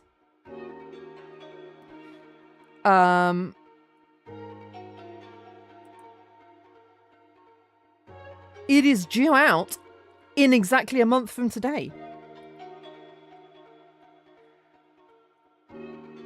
And oh my god, it looks good. I mean, I've already played Type Help, so presumably I'll know all the stuff, but I will play this on, I will play it on stream because it looks really good.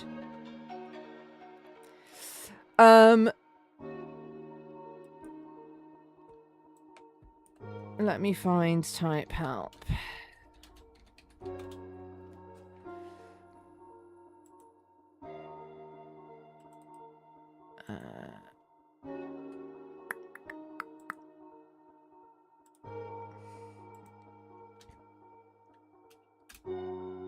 That's Type Help. And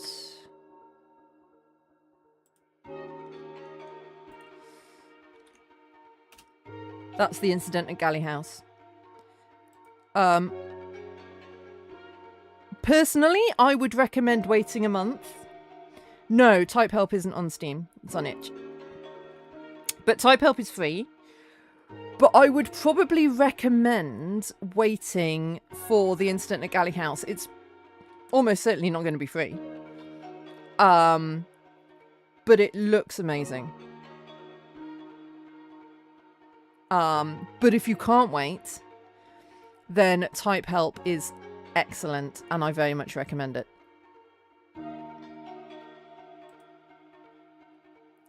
I have played Obra Dinn. I believe Obra Dinn, my playthrough, is on YouTube. But yeah, if anyone knows any other games that are like this, I really love this sort of game. Obviously, I love all detective games. They're all brilliant. But I really love this sort of game and Obra Dinn and those sorts of games. So if you know any more, head over to my Discord. And you can't type ! Clue, Frosty. What are you talking about?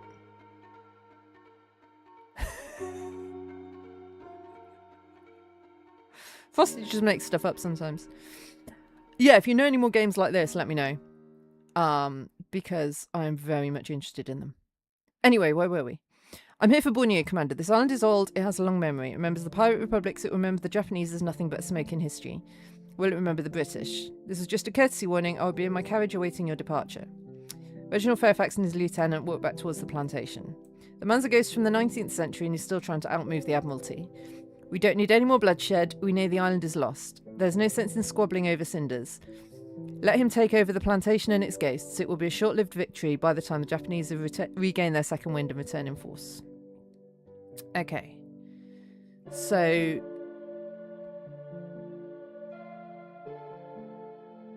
Reginald and the lieutenant walk back towards the plantation, and then they go. Reginald goes to the command post. Don't know where the lieutenant goes. Okay, we're getting there with it.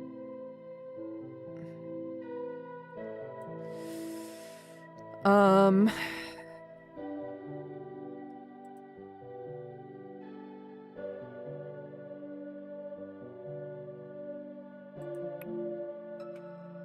you still here then? No. Aha! Soldiers are forming a chain from water to the clubhouse. Hoisting bucket. There's a fly on my screen. Go away. Hoisting buckets and makeshift barrels douse the fire before it spreads. Stanley Hudson is growling orders, overseeing the work as Thomas Miller approaches. Corporal Hudson, do you have a minute? Yes, sir. I have need of you by the chapel. The surviving woman, a lady solicitor, is in need of help to bury the civilians appropriately. The commander has asked me to get some people together, and I in turn am putting you in charge. Grab Bird Whistle. That's why he's called Tweety. Tweety, really? That boy won't shut up. Yes, but he's a hard worker, always happy to help. With all due respect, I'd rather he be lazy and moody and quiet. Just do as you're told, Corporal. Say yes, sir. I'll be grabbing a spot of food if you need me. Ahaha! So Thomas Miller is in the mess hall. But not on his own.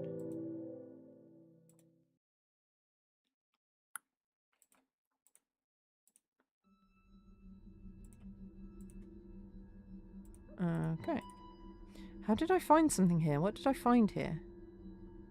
Oh, this is the cemetery. This isn't the mess hall. Mess hall. The darkest files. I don't know. Let me see. Where's my Steam gone? I mean, it rings a bell, but it's also quite a generic name.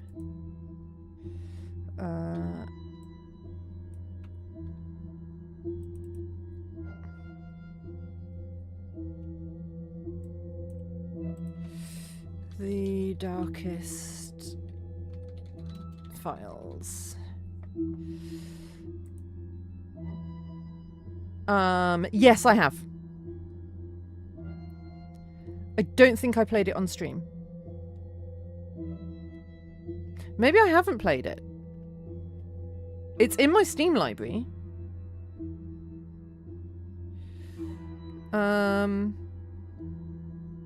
No, yes, I have played it. I played it off stream, I think.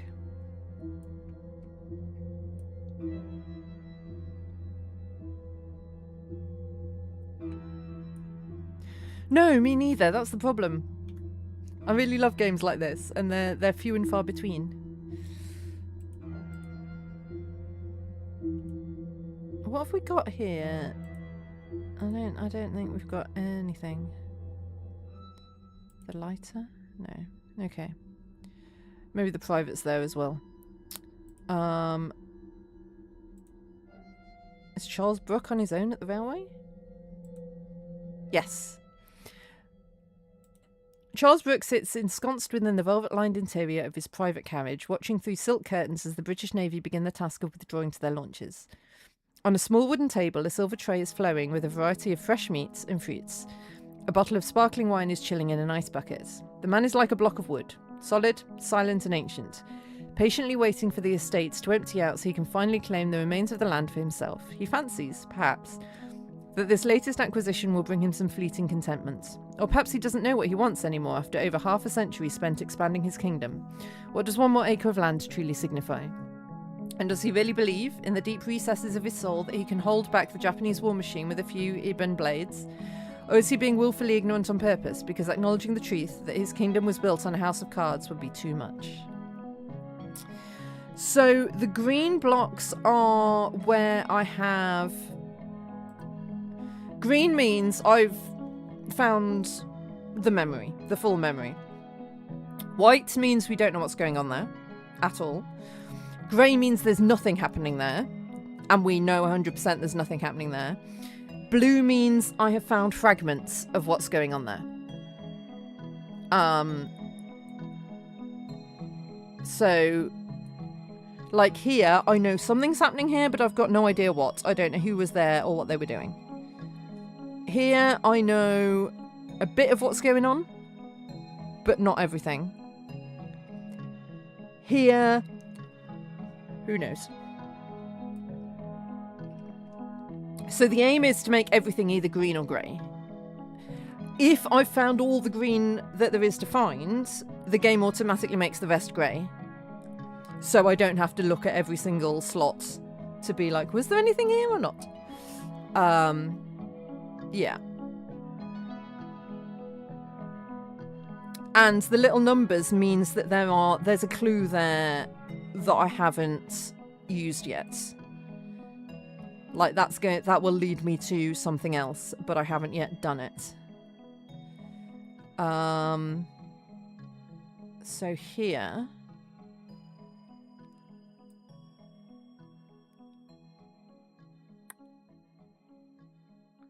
Yeah, so we know you're going somewhere with Isia.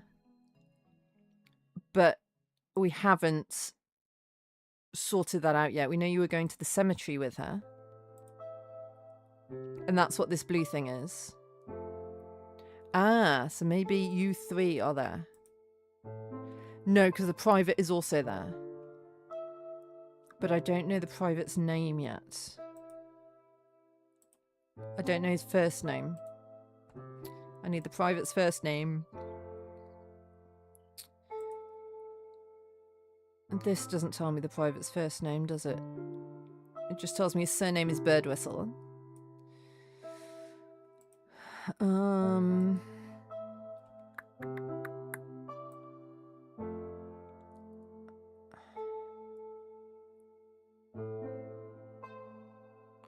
don't know what clue this is giving me.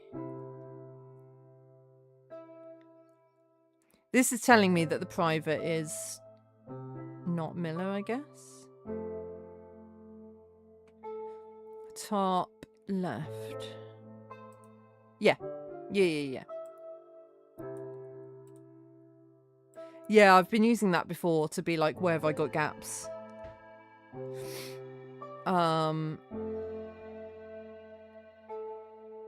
Oh, in the timeline screen? Oh, yes. I accidentally found that.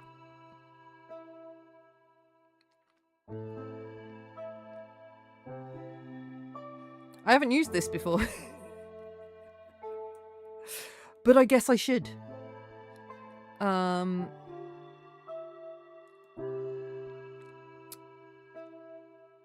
Yeah.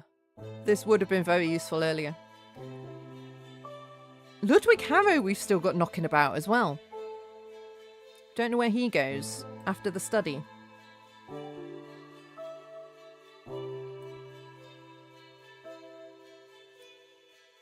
Ah, he leaves. Ah, his aura cannot be felt after that anymore. Okay, so maybe he's not knocking about. Here, if the box is completely green, then we found everything. We finished that location.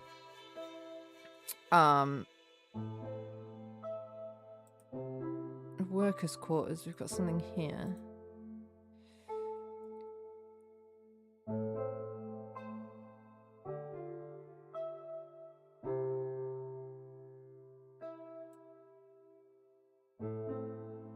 I wonder if this is the private here. Because I don't think she's there on her own. So I'm assuming the private is there. But we don't know the private's first name. So...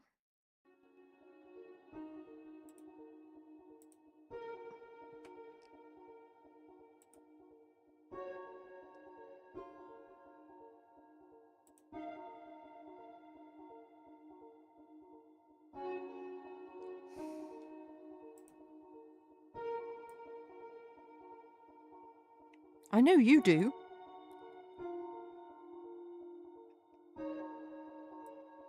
You give me a hint on what I can do now with the information that I've got? I mean, telling me the private's first name won't help. Because the game needs to know his first name.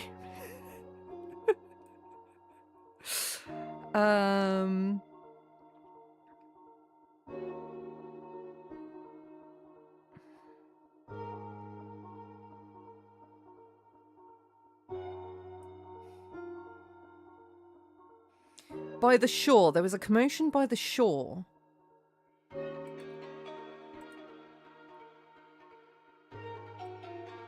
It is. I think I might ask the game for help in a minute. Because the game knows what I've done and what I haven't done. You weren't on your own at the shore. Yeah. But... I don't have him. Game, help me.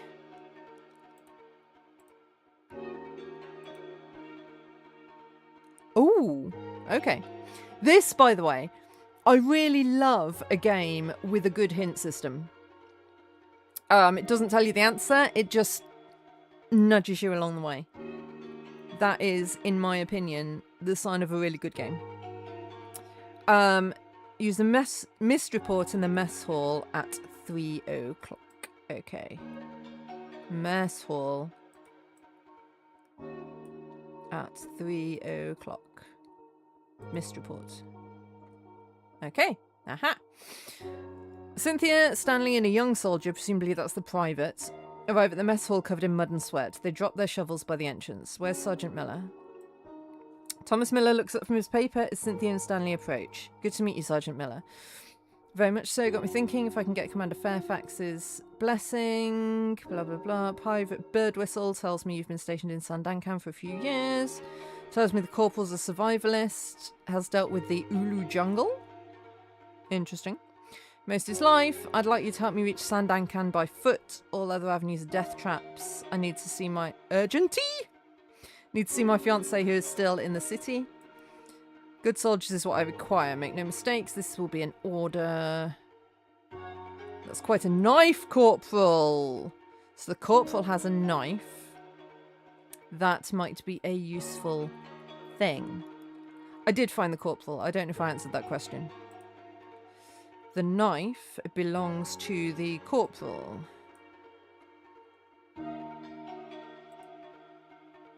So, now we can go to the cemetery.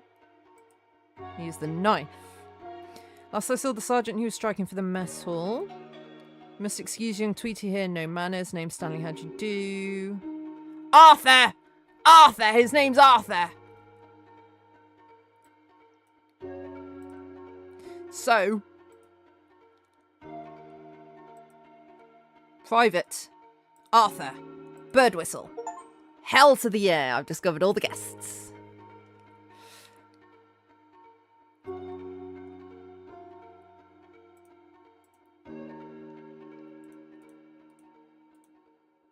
No, you weren't there.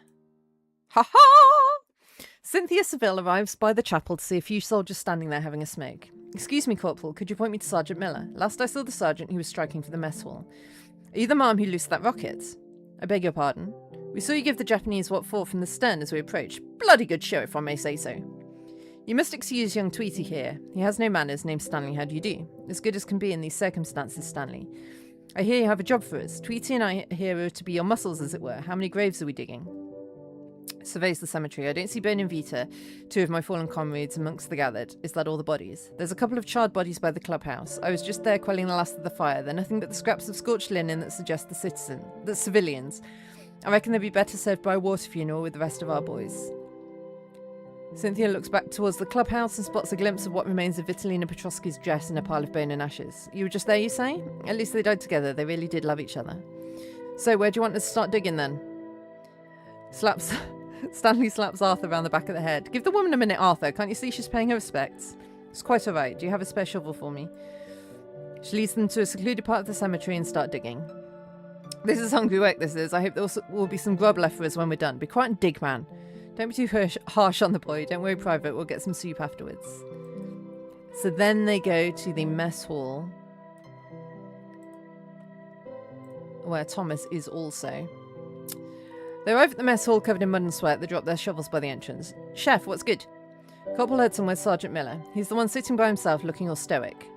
Thomas looks up from his paper as Cynthia and Stanley approach. Hey, Sarge, this is the lady solicitor. Good to meet you, Sergeant Miller. Likewise, I hope Corporal Hudson and Private Bird whistle proved themselves useful. Very much so, and it got me thinking. If I could get Commander Fairfax's blessing, I would have need of your assistance even further. Private Bird whistle tells me you've been stationed in Sandankan for a few years. Is this true? It's a fact, yes. I've been a local odd hand for quite some years. What about it? He also tells me that the Corporal is a survivalist and has dealt with the Ulu jungle most of his life. Tweety has a big mouth, but it's also true. What are you getting at, Mum? I'd really like you to help me reach Sandankan by foot. Sandakan by foot. All other avenues are death traps now, and I urgently need to see my fiancée who's still in the city. With all due respect, we're soldiers, Mum, not babysitters. And good soldiers is what I require. Make no mistakes, this will be an order. I'm just being civil by providing you with fair warning is all. Is that all? I wish to return to my broth before it turns cold. Thomas turns away from Cynthia and continues eating. Arthur Birdwhistle runs over and sits down next to them with a large bowl of soup and a small bread, oblivious to the tension. Lord, I'm famished. I love Arthur already. He's just in his own little world, doing his thing.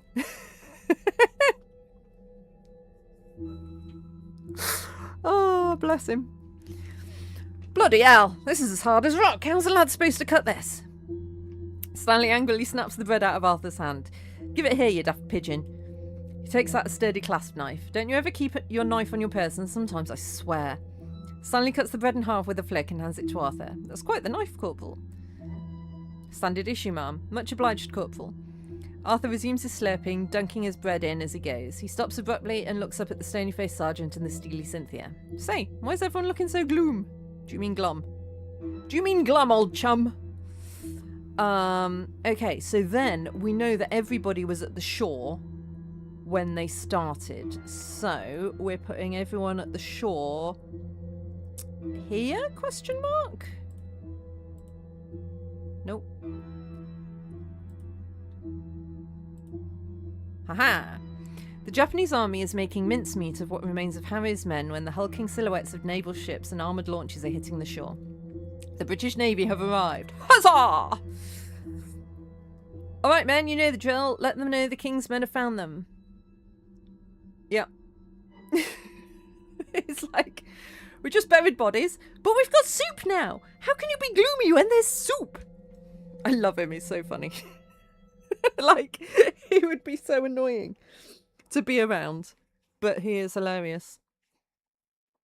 He needs protecting at all costs. The Japanese officers realise they're facing a fresh battalion and are caught off guard on low ammunitions. Fearful of being cut off from their transport, the Japanese signal a frantic withdrawal, vanishing into the thick bushes to make a run back to the secluded beach. The ones who are getting cut off from the rest start running towards the Ulu jungle instead, hoping to hide deep in the trees. Some of the Japanese soldiers, feeling cornered, hunker down behind low walls and start firing. As the launches land, some of the men catch stray bullets. Open sights! Mow the scoundrels down! The remaining warring soldiers are caught in a murderous hail of machine gun fire.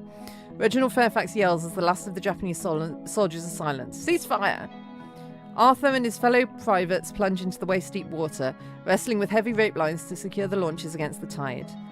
The bow grates drop with a metallic clang, and the rest of the landing party debarks onto the sand. Stanley grabs Arthur by the collar. Come, Tweety. Come on, Tweety, let's go explore. Which way do you fancy? I've never seen a veranda this nice, Corporal. Look at all that glass. Well, what's left of it? Come on, Slugger. We can get a sneaky drink if there's anything left. A ghastly quiet returns to the beach, broken only by the crackle of the burning clubhouse as scouting parties move out, searching the buildings for any survivors or skulking foes. The boy seamen begin a chain unloading Admiralty crates from the launches into the silt. Reginald Fairfax surveys the shamble of carnage and he sees Cynthia Seville emerge from the chapel. I'll be damned, Cynthia as I live and breathe. He watches with a smirk as she brushes past a startled lieutenant and is heading towards the guest house. You go clean up, meet me at 10 a.m. sharp for a debriefing. On that note, it's time for a quick break. I will see you in a couple of minutes.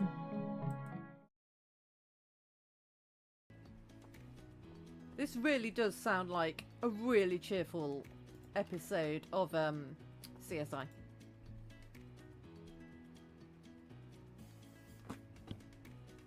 Out here in the fields, I fight for my meals. I get my back into a living. I don't need to fight to prove I'm right. I don't need to be forgiven. Yeah, yeah, yeah. Just me? Oh yeah, locusts. It's bad. Oh! Hail to the hero of Tanis, protector of Egypt. Your glorious victories on land and on water have secured Egypt's continued independence. The once powerful Persians now quake before they speak the name of Pharaoh Ocorus. That's the second surprise victory we've had. It's weird when I'm not building a monument. No. That's impossible. We can't all be.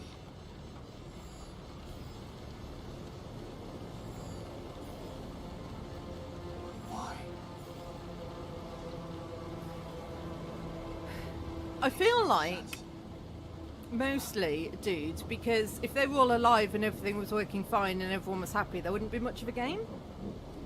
I think perhaps that's what the reason is. Oh, is that like a Furby? Oh, it's terrifying. Please listen to me now. This project is anything but a smart move.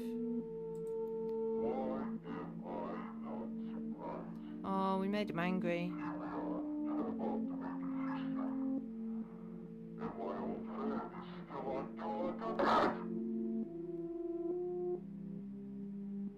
I feel like that was a bit unprofessional.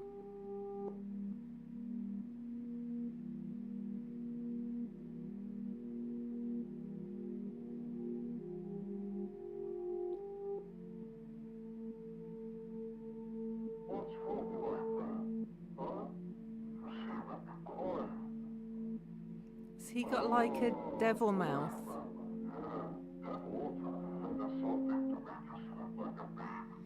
Oh, did you drug my water bottle? That was unexpected.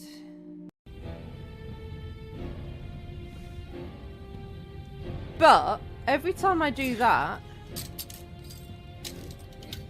No, yeah. It leads to a dead end. Oh, that's not a dead end. That's a person. First to come this way. Don't think Dan's ready yet, but... No!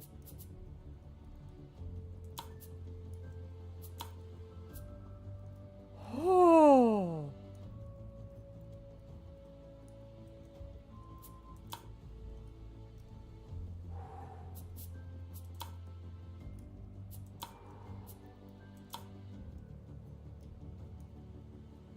That was a real life jump scare, that was. Blimey. Does have the dual horrors of people knocking on your door and you have to answer, and having to share your house with other human beings. Hopefully some of... I'm back. Right, so what did we find out? We know that Stanley and Arthur went to the veranda. Here. That's not the veranda though, that's the beach. Stanley and Thingy went to the veranda. No, you did. You didn't. You didn't. Go. Stanley and Arthur enter the veranda, moving in a practiced crouch, their bayonets fixed. They're clearing the deck, hunting the last of the Japanese soldiers who had scattered into the garden. All they find are the bodies of Dieter and Jiro. All clear, lad. You think they'll be back? Stanley leaves his rifle against a cane table. He's helping himself to a drink at the bar. No doubts about it. They'll be back in force before you know it. We just caught them by surprise, that's all. Looking down at Jiro, look at that Japanese in his dungarees. You think it was a fifth column, and that's why the two of them had a scuffle. Did you hear about the Japanese barber who turned out to be a spy and cut the throats of all his customers when he received the signal? The signal? Oh yes, Corporal. They have very complex and hidden signals that they wait for, and then bam, they strike. They turn from your friendly photographer to a deadly warrior. Does the camera hide a gun? Maybe the flash is gunpowder. Do not joke. They have eyes and ears everywhere. They had been serving your tea or cutting your hair for a decade, only to emerge as a master of your destruction. Arthur Birdwhistle gets really excited as Stanley Hudson pours himself a second drink. And have you heard about the Black Dragon Society? They've been funding all these Japanese 5 and dime shops as front organisations. Why do you think these shops sell cheap toys and silk to the locals? To build goodwill and turn the locals against us, feeding them lies about us. Thomas enters.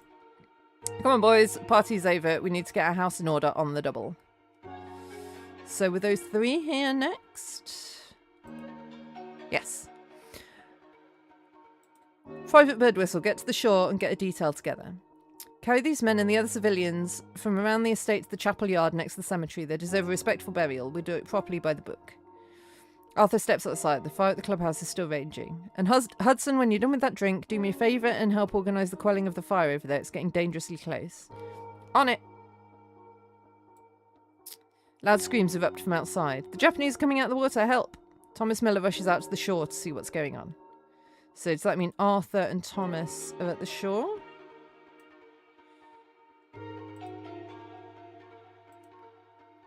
Yes. Thomas runs over to the beach from the veranda to witness dead bodies of Japanese and Royal Navy soldiers washing ashore. What the hell's going on here? We've no idea, sir. These bodies started washing up on the shore. They're not our men. I don't understand it. They're from the boat that Lucas Lucas chucked them all off the boat. We have no idea, sir. These bodies started washing up on the shore. They're not our men. I don't understand it. Look, they've had their boots and belts taken off. Does no one have any respect for the dead? The work of pirates, I'll wager. Savages. But our British compatriot victims with our fallen comrades will give them a proper sea burial. Take the Japanese to the hole. So, yes, sir. You two come with me. We'll get a large gurney together using some of these big leaves and some ropes. We can then pull a few of them at once. Sergeant Miller, the commander, is looking for you. He's in the command post. Okay. So, what was happening here? Were you two here?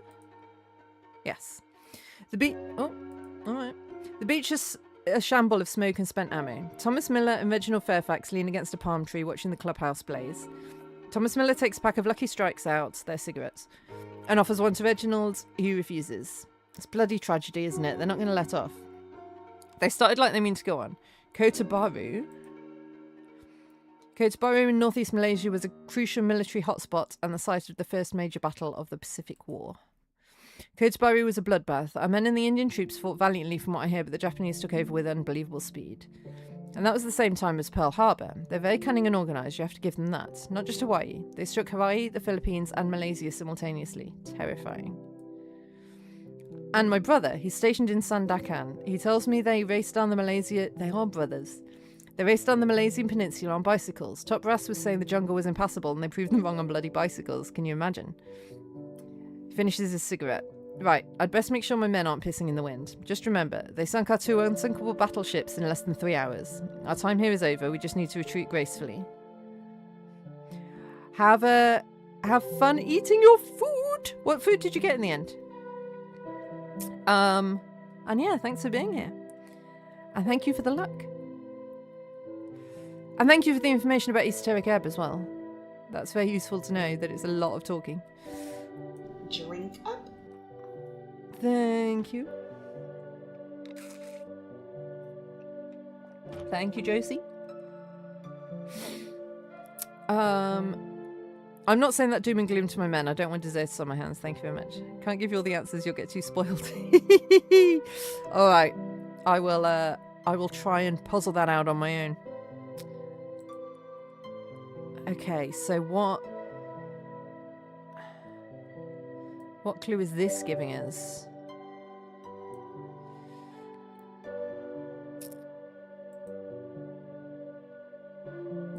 Was someone going to the cemetery? Someone was in the workers' quarters.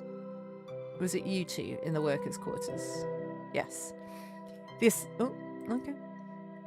The ascent towards the worker barracks is a hard struggle.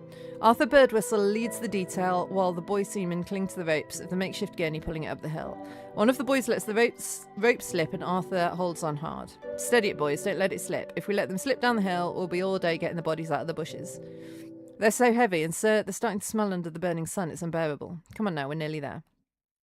They reach the crest of the hill and Arthur signals a halt. Break out the spades. I want a trench 6 feet deep and 10 wide, and sharply, do you hear? I need to go down and get the civilian bodies together by the chapel now. I'm trusting you don't let me down. He can pull it out of the bag when he needs to. Give him a job to do and some people to tell what to do, and he is on it. Is our Arthur. The young men start ripping some of the Japanese soldier uniforms to use as makeshift masks to stop the nauseating smell of the rotting corpses. I feel like taking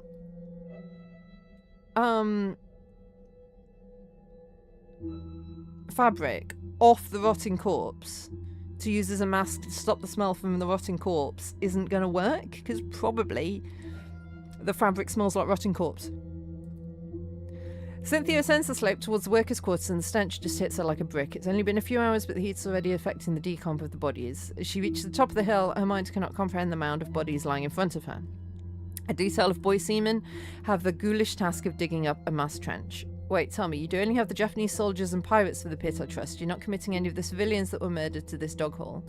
One of the boy seamen pauses, leaning heavily on a filthy spade. He pulls down his makeshift mask, his face streaked with mud. No, Mum, no civilians here. The civilian bodies are being rounded by the cemetery next to the chapel.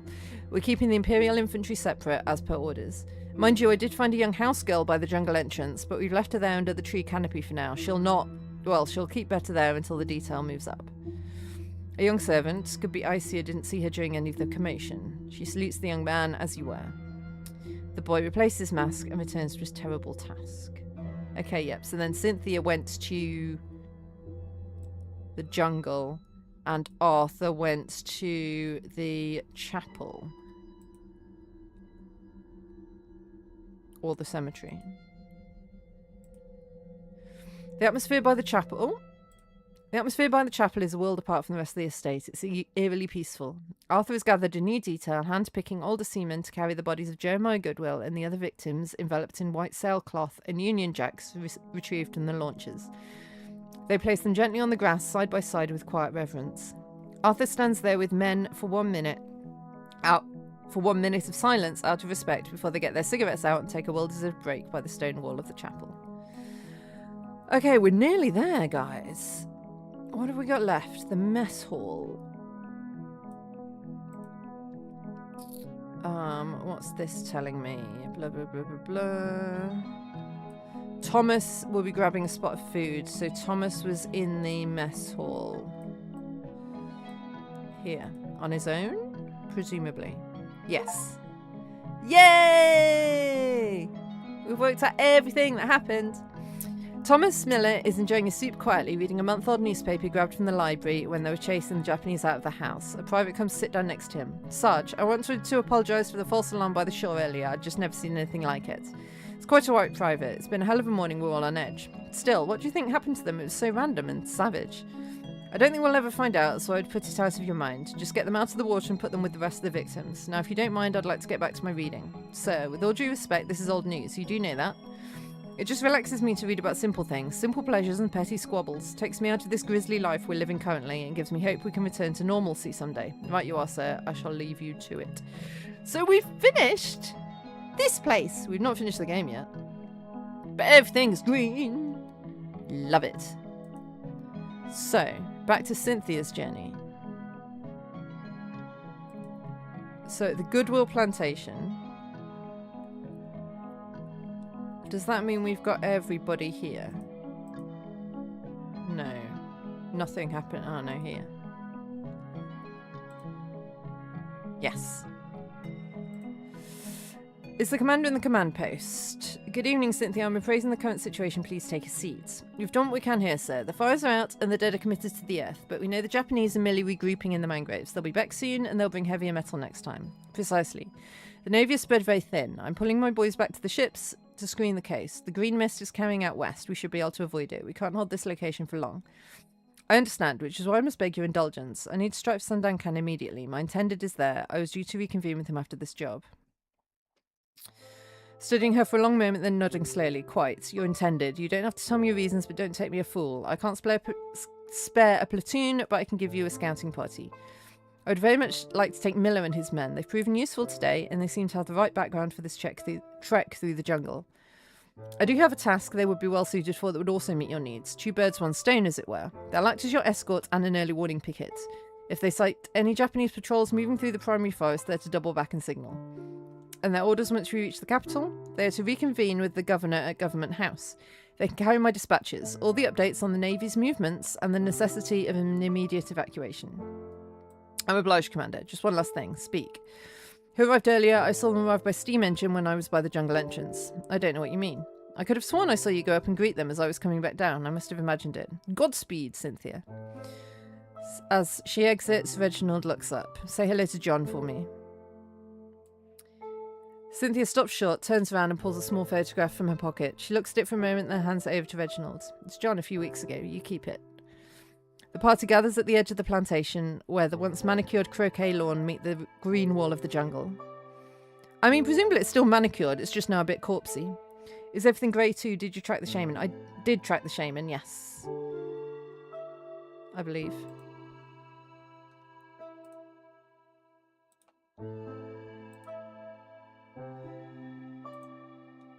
Yes.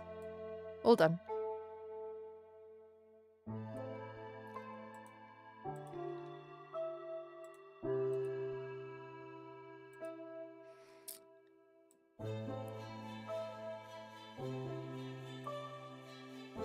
Cynthia emerges from the wash house where she recuperated the pearl in her affairs. Thomas Miller is testing the edge of his parang as Stanley Hudson is finalising getting his rucksack together.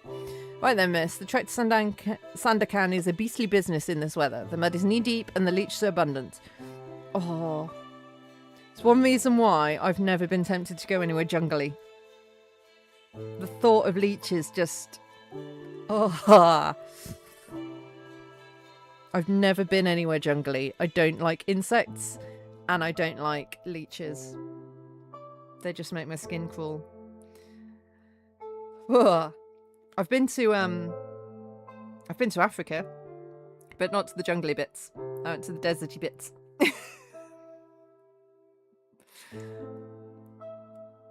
Don't worry, miss. We'll have you in the Sandakan Club for a gin pahit. It's going to be a drink, isn't it? Gin mixed with several heavy dashes of Angostura bitters, which help settle the stomach after a day in the humid jungle. Before you can say, Bob's your uncle. Robert is indeed your mother's brother. How long will it take us? Sandakan feels so far away. Any other time we could march there within 2 days. We need to tread carefully and avoid the main roads, so it could take up to 5 days, but ideally 4 days, God willing. Let's move on, gentlemen. I have an appointment in the city, and I don't mean to keep it waiting. We'll head straight down the path to start with and make camp by the end of the trail. We'll be safe there tonight, and it will give us a good head start for traipsing through the Ulu jungle in the morning. Led by Thomas, the small group plunges into the forest. The humidity swallows them instantly, the sounds of the plantation fading into the distance, but ominous deep booms echoing from the direction they're heading. They reach the end of the logging track. Thomas Miller signals for a halt in a clearing in the middle of the bushes. They drop their heavy bags with a grunt. Right then, we set up camp here. Hudson, get the ground sheets rigged. Arthur, you scrounge for dry wood. I want a small, smokeless flame. Cynthia is collecting some vines with a parang. What's the watch bill, Sergeant? 2 hour stints. Hudson, you've the first watch. Bird whistle, you take the graveyard from 2 till 4. Cynthia, I'll take the tiger hour before dawn. I'll take the midnight till 2. I can handle a rifle as well as any blue jacket. Don't let the skirts I was wearing earlier fool you. You're more than a lady solicitor, that's for sure. MI5. I try not to shout it from the rooftop, secrecy and all that. But seeing how we're about to depend on each other to survive, I owe you the courtesy of truth. I appreciate it. I figured it would be something like that. An hour later, they huddle around a tiny shielded fire. A small tin of Horlicks is being heated over a spirit lamp. I tell you, Horlicks and Bovril kept the British Empire going. Horlicks, Bovril and gin. It's what the British Empire ran on. Let's recount some stories, I say. Keep the spirits up. I was thinking about your stories, Sergeant, about that rundum business in 15. You were really there, Sarge, chasing ghosts in the mud? Yeah, I was there. The uprising escalated so quickly. It was a symbol of broader tensions and the resistance of colonial rule. I saw Anatom, you know, with my own eyes. What's that? Not what, who? He was the greatest warrior ever lived. So legendary, he was believed to have supernatural powers. He led the rebellion. He must have been something. I watched him burn. He burnt like any other man. He screamed like any other man too. No such thing as supernatural powers. The cicadas began to sing, signalling to Thomas Miller that it's time to extinguish the fire. Time for the stand to. What's that? The time just before sunset and just before dawn are the most dangerous for any camp in the jungle. Stand to is a sacred rule. The shifting shadows at this time make it hard to notice anything. We keep deathly quiet and arms ready at the bayonet for the next 30 minutes with eyes on the tree line. Listen out for the cicadas. If you stop hearing them, then something big is on the hunt. They all stand silent for a while, then when the sun is totally down, Thomas Miller breaks the silence. Alright, Arthur, get to the perimeter. Keep your ears peeled and back. Anything bigger than a mouse moves, you give us the whistle. Yeah, because I suppose it's not just like Japanese, is it? There's tigers. Might get eaten by the wildlife. Okay, so then I guess we are all in the Ulu jungle next.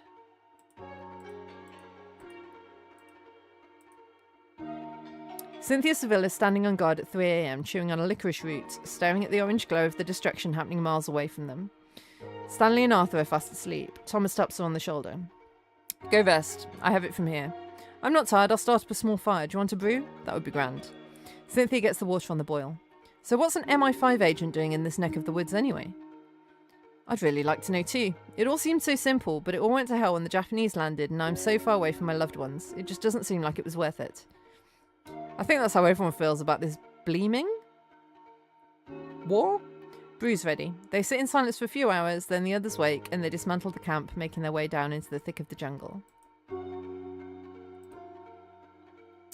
The days of relentless humid wait. The group moves in single file. The only sound, the clinks of Thomas Miller's parang. That's the... Yeah, that's basically a machete, right? As he cuts through the vines and leaves to forge a path. The wild forest is a maze of vegetation and prehistoric ferns, where the light is filtered into a deep dark green. Arthur is stuck directly behind Cynthia Seville. He hasn't stopped talking since they'd cleared the plantation fence. And my dad always said, Arthur, he said, if a sheep can get its head through the gap, the rest of it is following whether you like it or not. It's much the same with these vines, Miss Seville, don't you think? You get one caught under your boot and the whole jungle is trying to pull you backwards. It's not like the Dales mind. Back home you can see the rain cloud coming from 3 miles off, although a rain cloud is never more than a few feet away in any direction. Here it's just, well, it's like walking through a warm sponge, isn't it? Tweety, close your cake hole. You're making enough noise to wake every snake from here to the coast. Sorry, Corporal, just observing like. It's a marvel, really. My mum would have a fit if she saw the size of the spiders here. She thinks the ones in the barn are monstrous, but these guys... Sarge, you remember when Paulie went to put his boot on and it was too tight?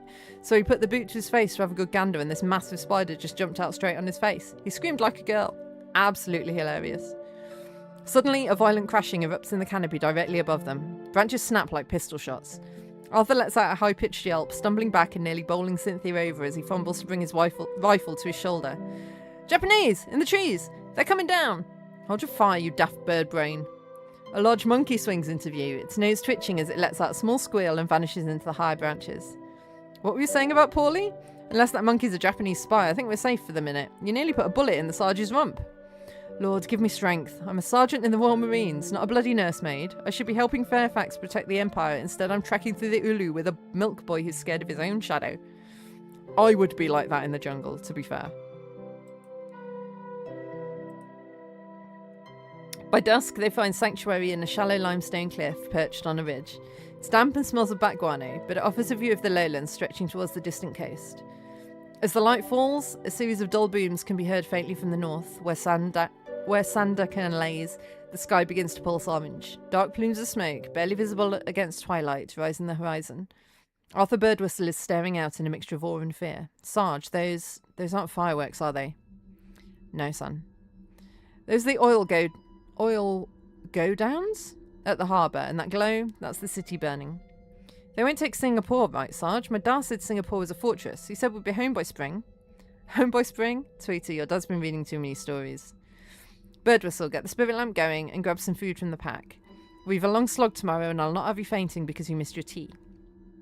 Cynthia sits at the mouth of the cave watching the distant fires of her destination. Stanley comes over and puts a blanket around her shoulders. Come, have some food. We have a long day ahead of us. If you thought the forest was bad, wait till we hit the Nipa swamps tomorrow. That's interesting, because she hasn't said there's nothing more happening in the jungle. Stanley, I'll take the graveyard shift. Tomorrow's your day to shine. We need you bright and alert. What do you mean, Sarge? Corporal, what does he mean? Stanley mimics the mouth of a crocodile snapping with his arms. That's what he means. Watch your feet tomorrow. So does that mean we're not... Oh no, we are still in the jungle. Okay, and then that's everything. Stanley's the first to emerge from his bedroll that morning. He didn't sleep very well, knowing he will lead the charge. Arthur's having a cigarette, staring out to the sky as black soot is raining down upon them again. He holds his tongue out. What do you think it tastes like? Is it dangerous if I swallow too much? Will it turn my insides to charcoal? It's too early for your shenanigans. Have you not got a pot of water going yet? I couldn't maintain the watch and go find kindling. It's one or the other. You're in the jungle, you daft lad. You're surrounded by trees. If you can't find a dry stick, I'll shove the end of my rifle up your... Cynthia sits up, shaking the damp from her gabardine coat. She starts to lace her boots up. I'll go get some kindling. You men keep bickering. It's a capital way to let the Japanese know exactly where to find us. Bit of both. Bit of both. It's a game and a novel. We're getting towards the end of it. There's been more game earlier. I think it's getting more linear now, though, because we're getting towards the end of it. How are you doing, anyway?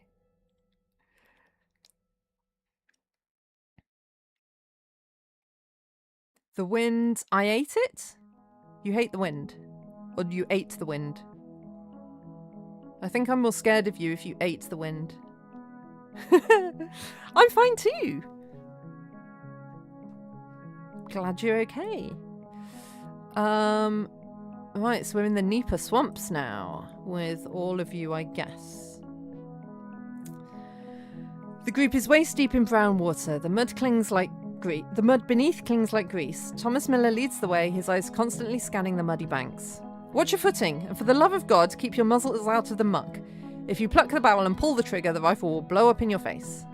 If you plug the barrel and pull the trigger, the rifle will blow up in your face. Oh, thank you. Thank you kindly. Arthur is struggling to haul his legs out of the silt.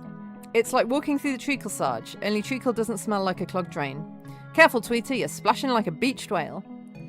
Stanley raises his hand. I need to work out how to get YouTube alerts on my stream. I've not been streaming on YouTube for long.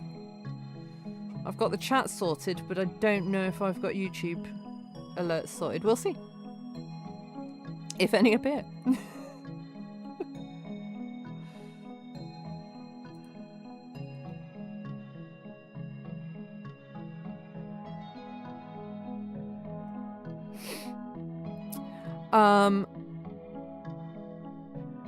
It's like walking through treacle sarge, only treacle doesn't smell like a clogged drain.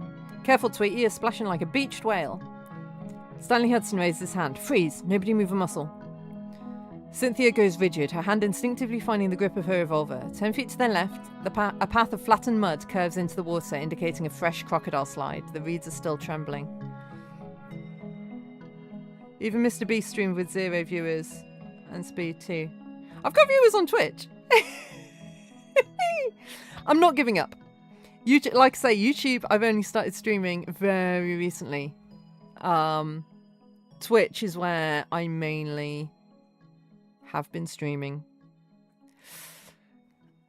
So don't worry about me. I'm all good. Big one, 12-footer at least. He's in the channel somewhere. If you feel a log bump your leg, don't scream. Just pray the Almighty like sheep farmers. I'm praying right hard. Arthur attempts to take a wide, cautious step around the cluster of mangrove roots. He leans too far and his left leg sinks into a deep hole. There's a visceral slurp as the mud claims his limb. Oof! I'm stuck! Corporal, help me! That's alright, don't apologise. It's lovely to have you here on YouTube. You have good luck and day too.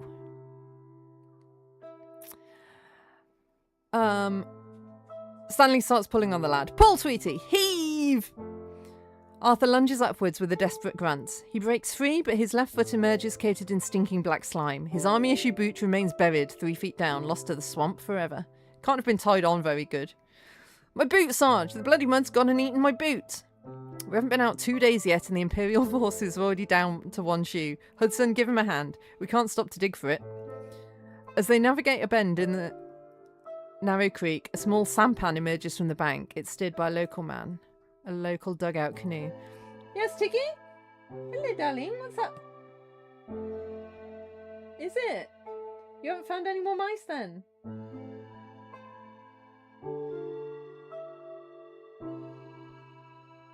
Or have you brought a mouse in?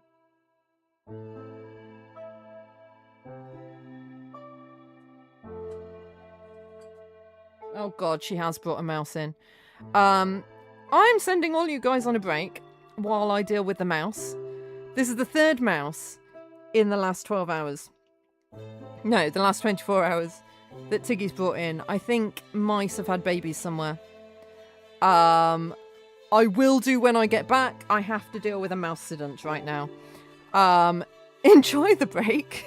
I'll be back when I've dealt with things. I'll see you then.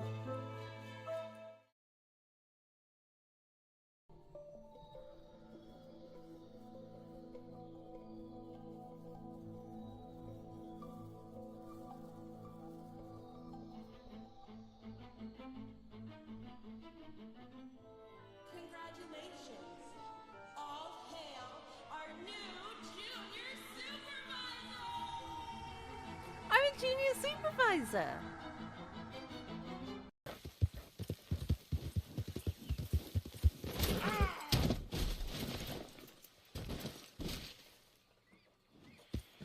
New horse. Same shit. Clearly.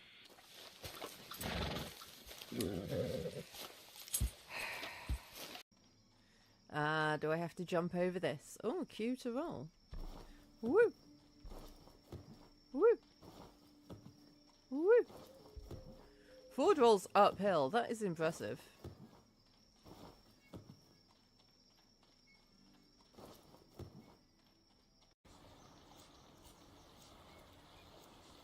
Something happened, definitely.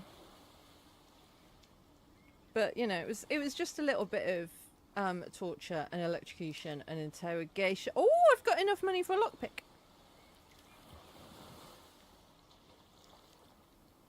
And if you ever wondered if I have actually got ADHD, I think that kind of proves it. That was a squirrel in action right there. We got a snake in the bush here.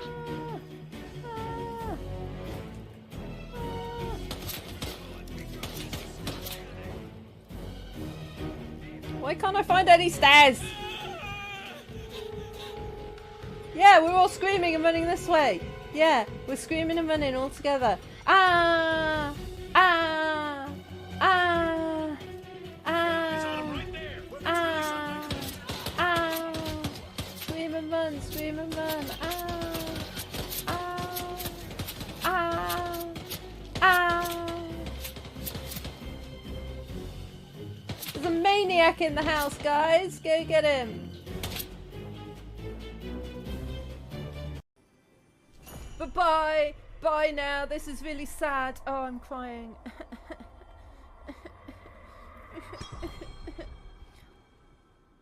See you, Giovanni. Hi. Hi. Shall we head off then? What happened to Villa, Sasaki? I don't know. There's no way of knowing. And Mad Dog's body? Oh, I never found that.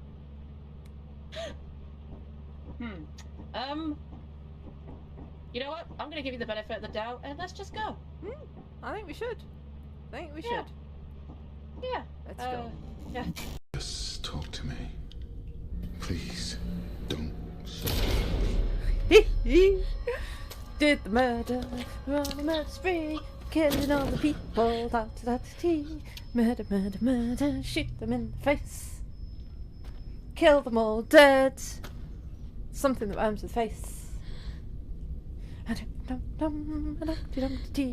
Killing the people, oh yeah. This might go very bad. Don't give me trouble now. This guard caught you picking a lock. Perhaps you'd like to try the lock of your very own self. No thanks.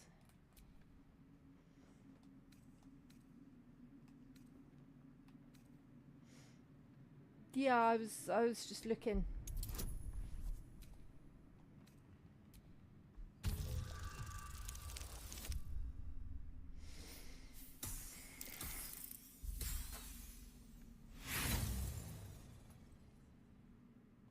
The guard is impassive. Your little speech was unconvincing. Why did he die? Why did that happen? Why? Why would that be a thing that happens?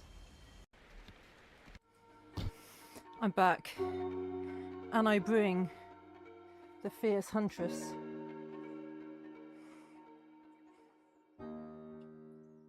It's a tiny baby mouse.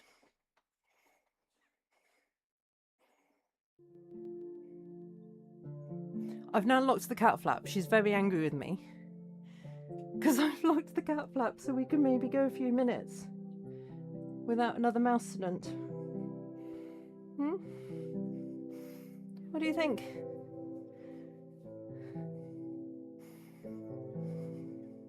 Also, I will point out, she's only got 3 legs. I don't know if you can tell.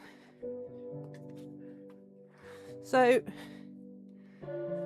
you know, any mouse that gets caught by a 3-legged cat yeah, you've got your leg caught. Hang on, Tiggy, you've got your leg caught in my hoodie straps. She doesn't like cuddles. But yeah, she's gorgeous. She's a menace to the local mice. How many legs did the mouse have? The mouse had all its legs. It was still alive. It was a very small baby. It's now back outside. How much longer it will be alive for, I don't know. I couldn't see any obvious injuries. But, yeah, I don't know. Whew, I'm exhausted now after all that. I had to chase the mouse for a bit, because Tiggy kept dropping it. Then I had to put the mouse outside. Then Tiggy slipped out, even after I'd closed the cat flap. When I came back in, she slipped out through the door, so I had to chase her around the garden.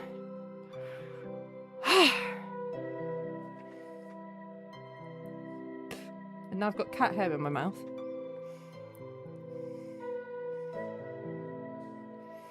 Yeah, she is an angel.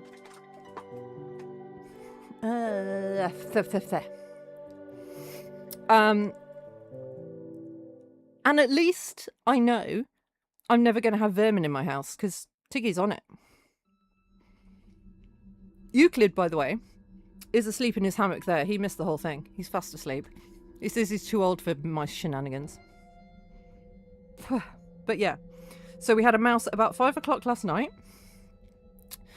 We had one at 5 a.m. She woke me up with one. And now we've had one now at like, what, 2:30. So she's lost her outside privileges for a little bit. Because I just can't deal with it. Never had 3 in one day before. Yeah. Yeah, I'm in the UK, I'm in England. She's finding them all in the garden. I know lots of places don't let their cats out. But here it's pretty normal to have a cat flap and let the cats do what they want. So that's what she does. I live in a village anyway, so she isn't going to get too damaged. Right, where were we? What were we doing?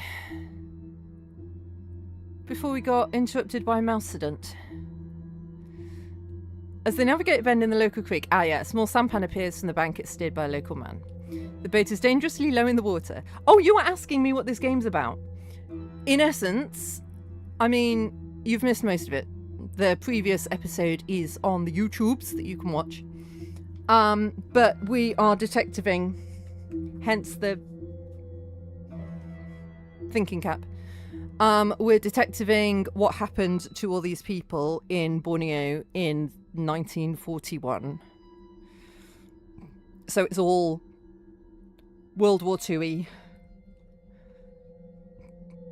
Yeah, and basically lots of things happened in the space of 24 hours. It was a bit mad.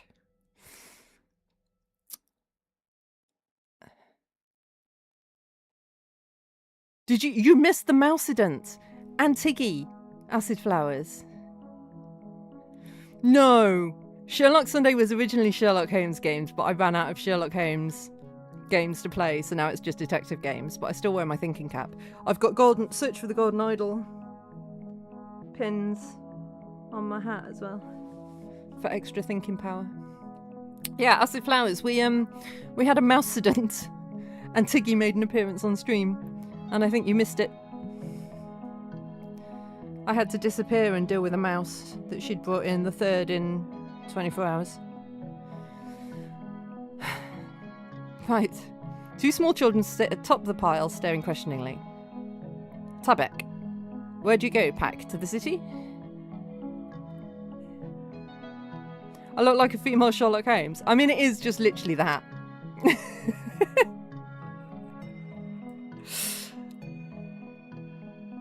Local man pauses paddling, looking at the filthy British soldiers and the lady in muddy boots. He shakes his head slowly. No, ma'am, not to the city. We go to the small rivers, into hiding for a while. He's got the right of it. He's taking his family inland before the Japanese can catch them. Our time is over, Cynthia. Even the locals can smell it. The man offers a respectful nod and paddles silently past them, vanishing into the maze of roots. Does that mean the Sandakan Club won't be open? I always fancied trying that place. I expect the new management will be serving sake by the time we get there, Tweety. Now to keep your foot dry and keep moving. How's he going to keep his foot dry? As the sun begins to dip in the horizon, casting long shadows across the water, the group finally haul themselves onto firm earth. Every inch of their khaki is plastered with a thick layer of mud. Arthur Birdwhistle is in the worst state, hobbling along. Thomas Miller signals a halt under the roots of a giant tree. They can hear the first buzz of the 6 o'clock cicadas. Stanley Hudson drops his heavy backpack off. Right, strip your socks, lads. I'll get those nasty leeches off. I can feel them, Corporal. Feels like dozens of worms twitching inside my leg. It's properly grisly. Stanley is starting to carefully pull the wiggling fanged worms off. Look at the size of this one. It could be a whole meal. It looks like a fat sausage. Use the salt. Don't pull that off. It's too far in. You'll cause him a tropical ulcer by morning that'll eat right to the bone. I've lost my boot, my socks are shredded, and I'm being eaten alive by vampiric slugs. Cheer up, Tweety. I'll fashion you a sandal out of some rattan and a bit of canvas. I'm glad you're done eating too. Oh. Cynthia uses the excuse of looking for some palm to get a moment by herself. She finds a small trickle of rainwater running down a limestone fissure. She gets a rag from her bag to scrub the swamp mud from her face and neck. The water is freezing against her skin. She unpins her hair, shaking out the silt and twigs before braiding it back as best she can. Thomas Miller approaches. He cups some of the rainwater in his hands to splash his face. You're being a very good sport about all this. Have you had to trek through the bush like this before? Not really, no. Spy work is not quite as adventurous as storybooks may tell you. Do tell. I've always fancied it was all fast motor cars, coded telegrams and firefights in dark alleys. There's a reason why my cover is being a lady solicitor. In reality, it's mostly ledger work and analysis. It's about being the woman no one notices at a garden party. It's sitting in a stifling office in Sandakan for 6 months, cross-referencing the manifest of every Japanese ship that docks in the harbour. It's noticing that a Japanese barber on a small street is suddenly taking photographs of the constabulary barracks. You don't go looking for a smoking gun. You look for the smell of the smoke before the fire even starts. You listen for the things people don't say. But you do carry a piece everywhere you go. Oh, a piece is in a gun. We get trained to think that if I have to pull the trigger, Sergeant, it means I failed at my primary task. Most of my inventions involve aching eyes from reading blurred carbon copies and fearing that I've missed one tiny detail in a shipping invoice. Well, you're here now, miss, and you're walking through the Ulu with us. That's an adventure, surely. This is a failure, Thomas. The fact that we're fleeing through the trees means our spy network has failed. Our job was to see it coming. Thomas signals Cynthia to shush. He guides her back to the others. Stand to, everyone. Sun's touching the trees, not a peep. The group goes motionless. Arthur clutches his rifle, his bare foot tucked under him. They sit in the dark, listening to the jungle.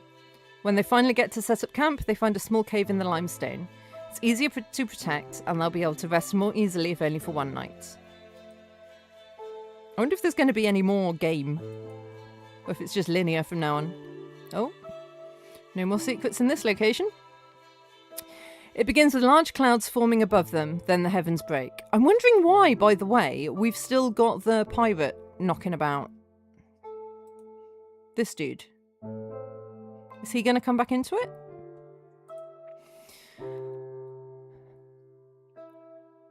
The first true monsoon deluge of their trek doesn't fall, it arrives as a solid wall of water.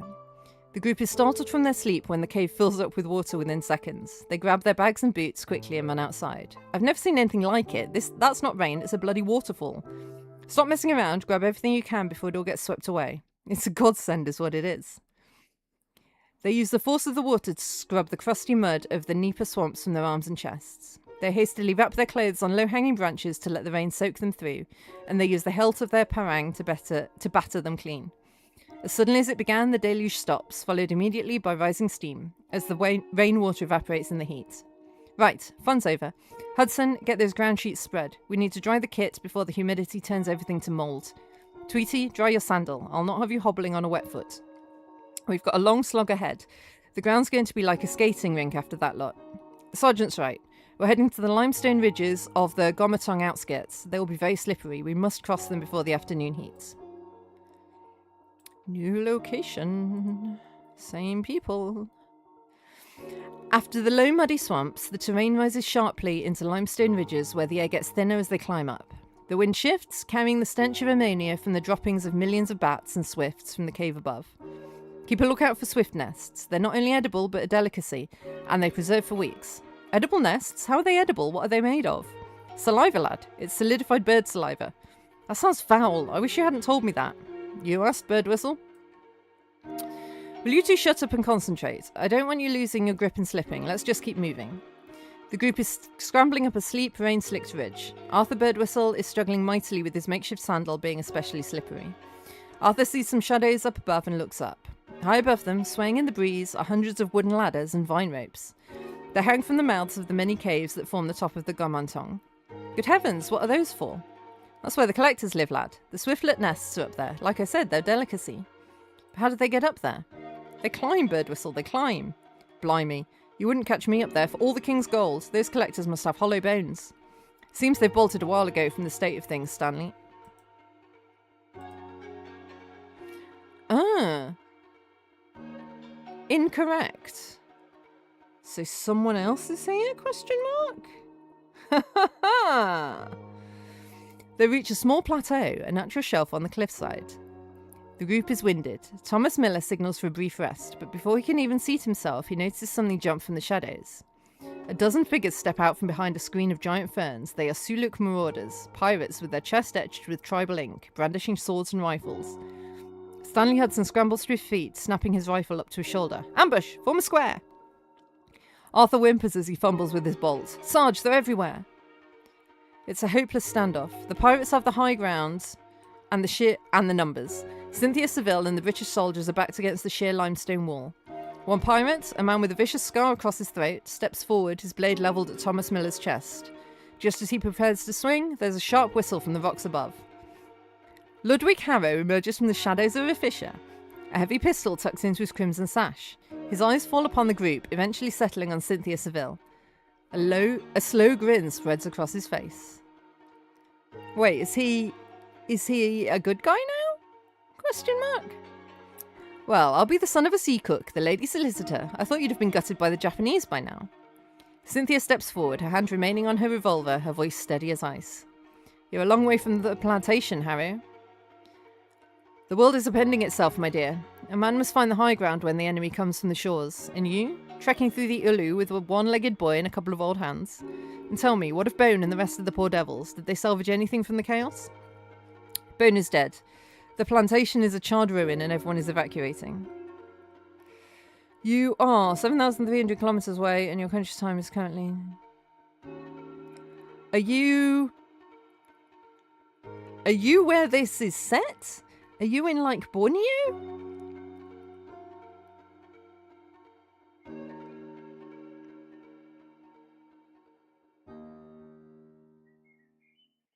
It's a guess.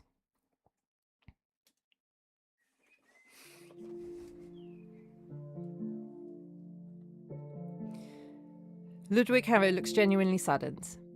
He looks out to the horizon where the smoke still lingers and then back at Cynthia. If you're from the UK, you know my country. I mean, I know lots of countries.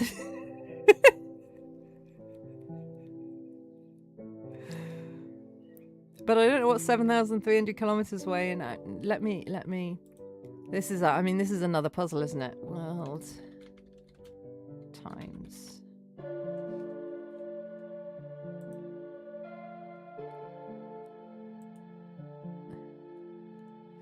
so let's see. You are 5 hours ahead of me.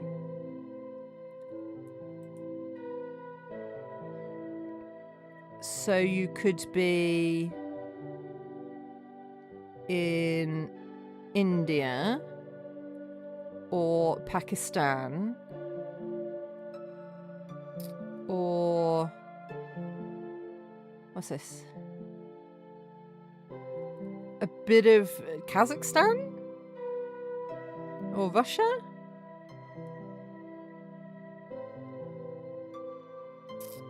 It's hard to tell from this what time zone this map I'm looking at.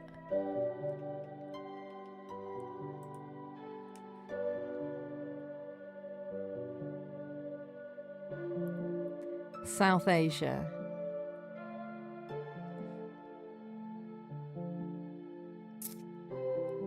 Malaysia, Myanmar, Laos, China. I don't know what South Asia is.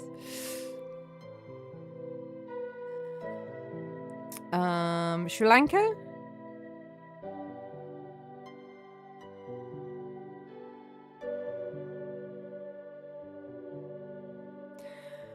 That kind of doesn't narrow it down though, does it? Because I mean, go back 200 years and the British Empire was like everywhere.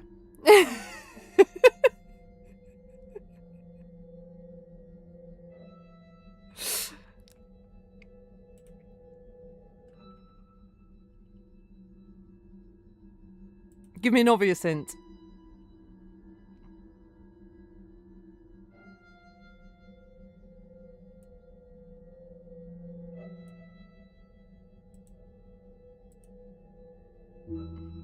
I'm looking up cities where it's 7:30 right now.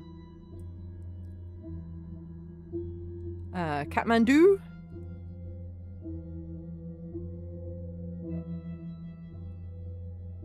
Dhaka?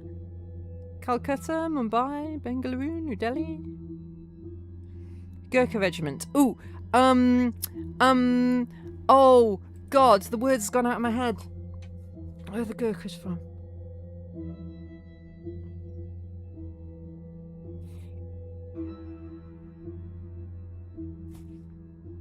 Nepal, yes. Nepal. Everest country. Awesome.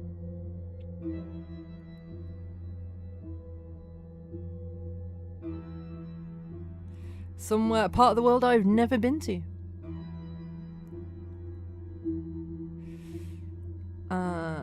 Right, where were we? Harry looks genuinely saddened. He looks out towards the horizon where the smoke still lingers, then back at Cynthia. He offers a slow, respectful nod. Dead, is he? A shame. I liked the old devil. He had pluck. Ludwig signals his men to step back. They vanish back into the greenery as quickly as they appeared. Ah, he's head of those pirates. I thought maybe he was a different pirate tribe. Go on then, strike for the city, but the Japanese hold the back roads to Sandakan. You'll have to take the Sepilok crossing tracks if you want to make it. Why the help, Ludwig? Consider it a professional courtesy. I'd rather see you drown in the Atlantic than be executed by these little men from the north. Now get a move on before I change my mind. Sarge, did a pirate just let us go? Shut it, Private Birdwhistle. Keep moving before the Almighty realises he made a mistake. The group scrambles away, their boots slipping on the wet limestone. Arthur Birdwhistle glances back one last time, half expecting a volley of gunfire. That night, the group is doubly vigilant. Every snap of a twig, every rustle of a leaf sends a jolt of adrenaline through them. They huddle close to the fire, the flames doing little to ward off the oppressive darkness of the jungle. Okay, so we're still in the jungle. You have a good evening too. Hope your evening classes go well. Thank you for joining us.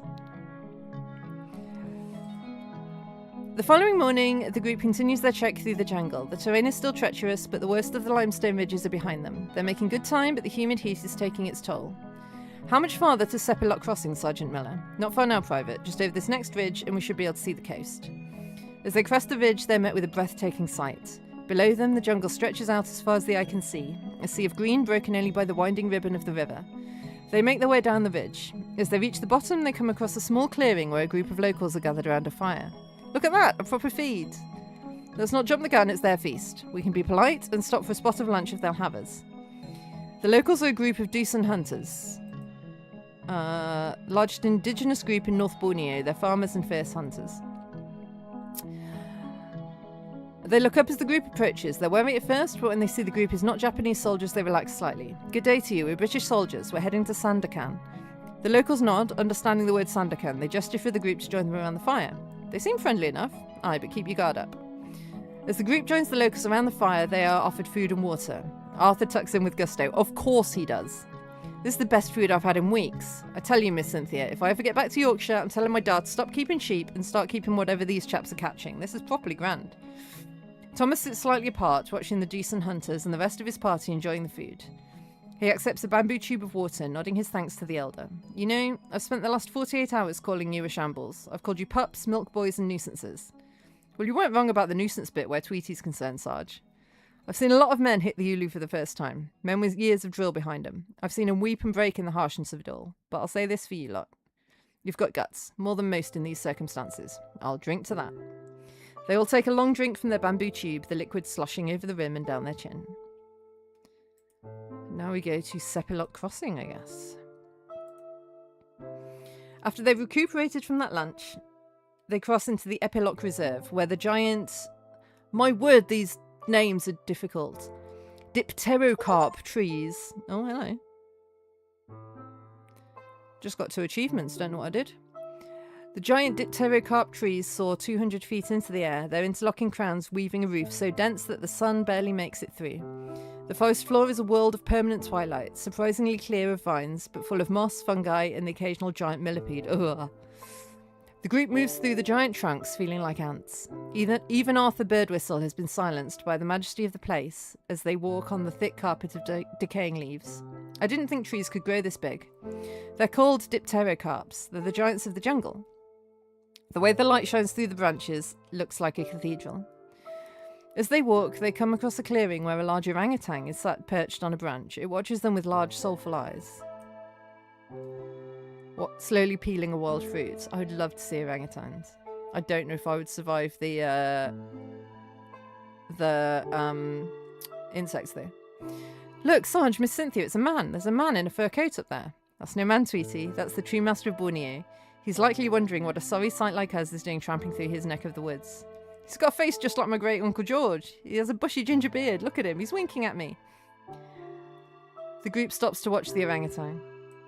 Arthur makes a clicking sound with his tongue. The orangutan tilts its head, drops the fruit peel, and lets out a booming call that echoes through the trees. The group laughs. After a few minutes, the orangutan swings away, leaving the group in silence once more. We should keep moving. We're losing daylight. A crack like the snap of a dead branch shatters the moment.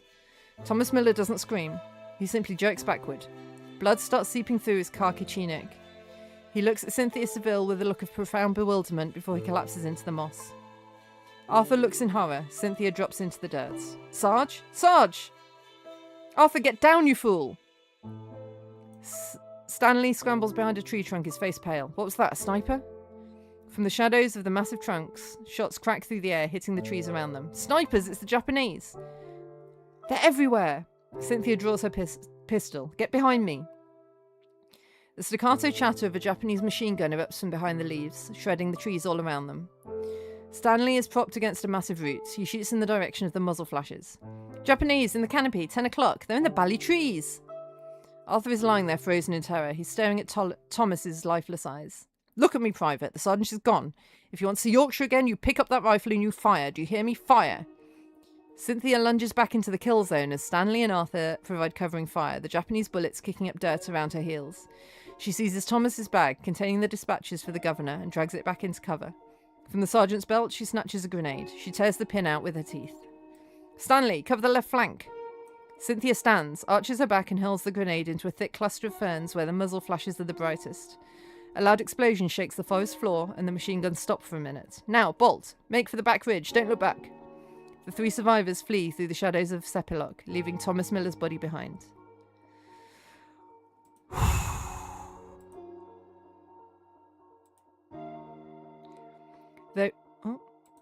They run until the light fails completely, leaving the Japanese patrol squarely behind them. They collapse under one of the trees, their lungs burning, their uniforms soaked with sweat. Cynthia slumps against the damp wood, her breath coming in ragged, painful hitches. She clutches Miller's bag close to her chest. Stanley throws his rifle down in anger. Arthur is crying, his shoulders shaking uncontrollably. He's gone, he's bloody gone, we left him. We left him so that you could live, Arthur. Pull yourself together, he wouldn't want you to be like this, he knew the risks. Arthur flinches but doesn't look up. Stanley sinks to his knees, his head in his hands. It's my fault, I should have done something. There's nothing to be done, Stanley. The Japanese had us pinned, we didn't even see them. They were ghosts. We're alive, that's all that matters. When I had malaria in 39, he sat up 3 nights pouring quinine down my throat. He was a good man. He was a good man and we left him. We just bloody well left him there to rot. He deserved a proper burial. Cynthia opens Miller's bag. Inside, nestled amongst damp maps and a half-eaten tin of biscuits, is the dispatches for the governor. He wouldn't have wanted a burial, Stanley. He would want us to get these dispatches delivered to the governor. Stanley looks up, his eyes red-rimmed. Arthur stops crying, his attention caught. He wipes his eyes with the back of his hand. So, we should continue on our mission for the Sarge? We should. Listen to me, both of you. The service doesn't give us the luxury of mourning today. But I swear to you, we will make the sergeant's death mean something. We will carry this bag to its destination. Stanley stands up, his resolve returning. Then let's get on with it. The sooner we get there, the sooner we can get back to civilization. Right, civilization. And a pint. Cynthia manages a weak smile. She tucks the dispatches back into the bag. Come on, you two. We've got a long way to go. Next stop, Batu Sapi. And we will go to Batu Sapi in a couple of minutes after the break. I will see you then. Yeah! Whoop, whoop. Whoop, whoop. Whoop, whoop. We killed the burning god. Whoop, whoop. Don't think I know what that is.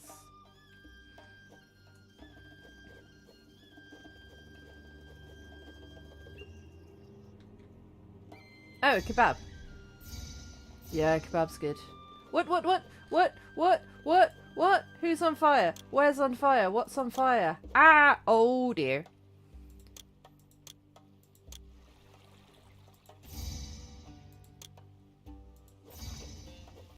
Yeah.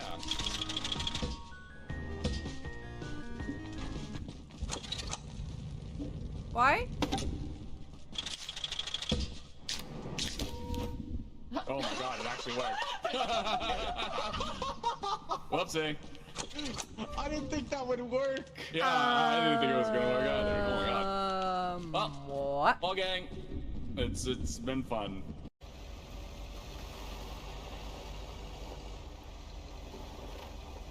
Ah! These cabins must be so cozy in the wintertime. Or cold. Probably freezing cold.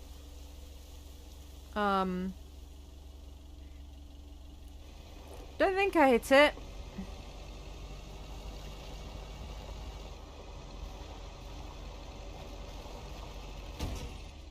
I hit that.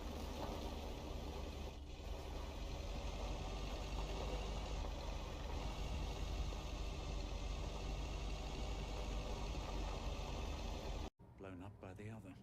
I know I can't target myself. I'm not trying to.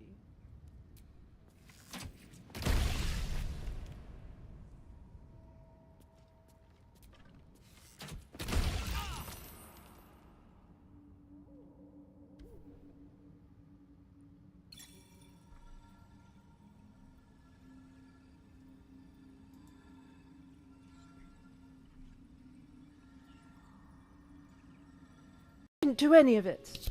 Do not worry, Miss Turpentine. Oh.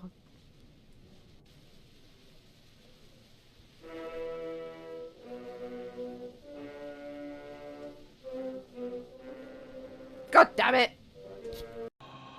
I'll shout you out.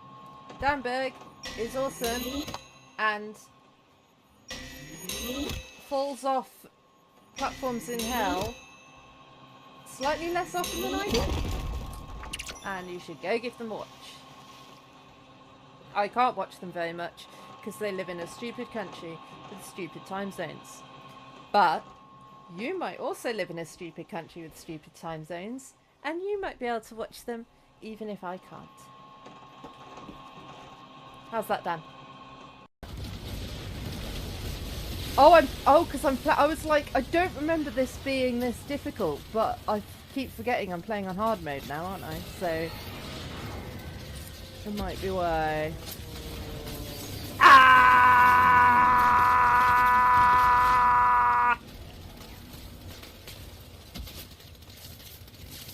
You're not gonna do it. We jump on it when we've gone past it. It looks like it's flush. You have to wait a bit.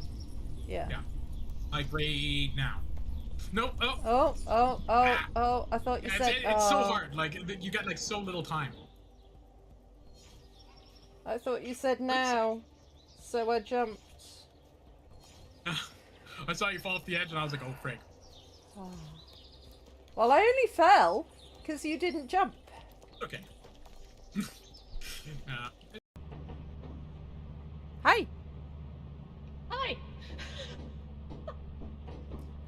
Shall we head off then? What happened to Villa, Sasaki? I'm back. So we're going to Batu Sapi, wherever that may be.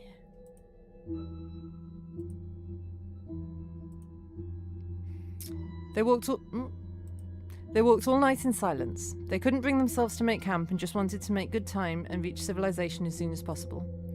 The darkness of the primary forest is replaced by the brutal glare of the equatorial sun reflecting off the Sulu Sea. They stand upon a low sandstone bluff. Below them sits Batu Sapi. In peacetime, it's a popular tourist site, but in wartime, it's a desolate place.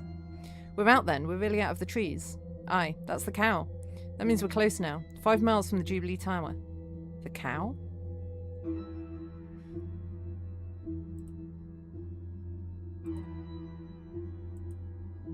Batu Sapi is a coastal-area in Sandaka renowned for natural 3-legged buffalo-shaped rock formation. Aha!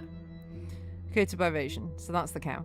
Located near the Bachin Karamunting, this landmark is steeped in local legend where it's believed to be the transformed body of a heroic buffalo that fought a crocodile to save a local village.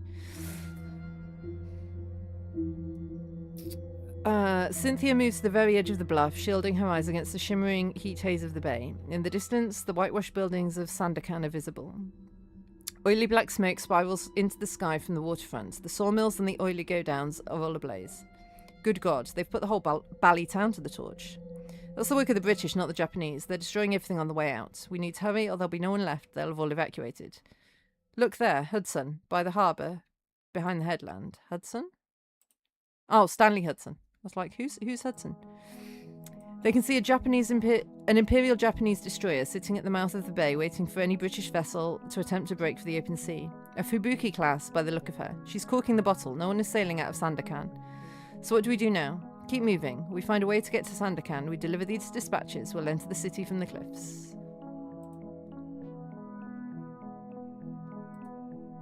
We're nearly at the end. They skirt the low-lying Chinese town. Yeah, Chinatown.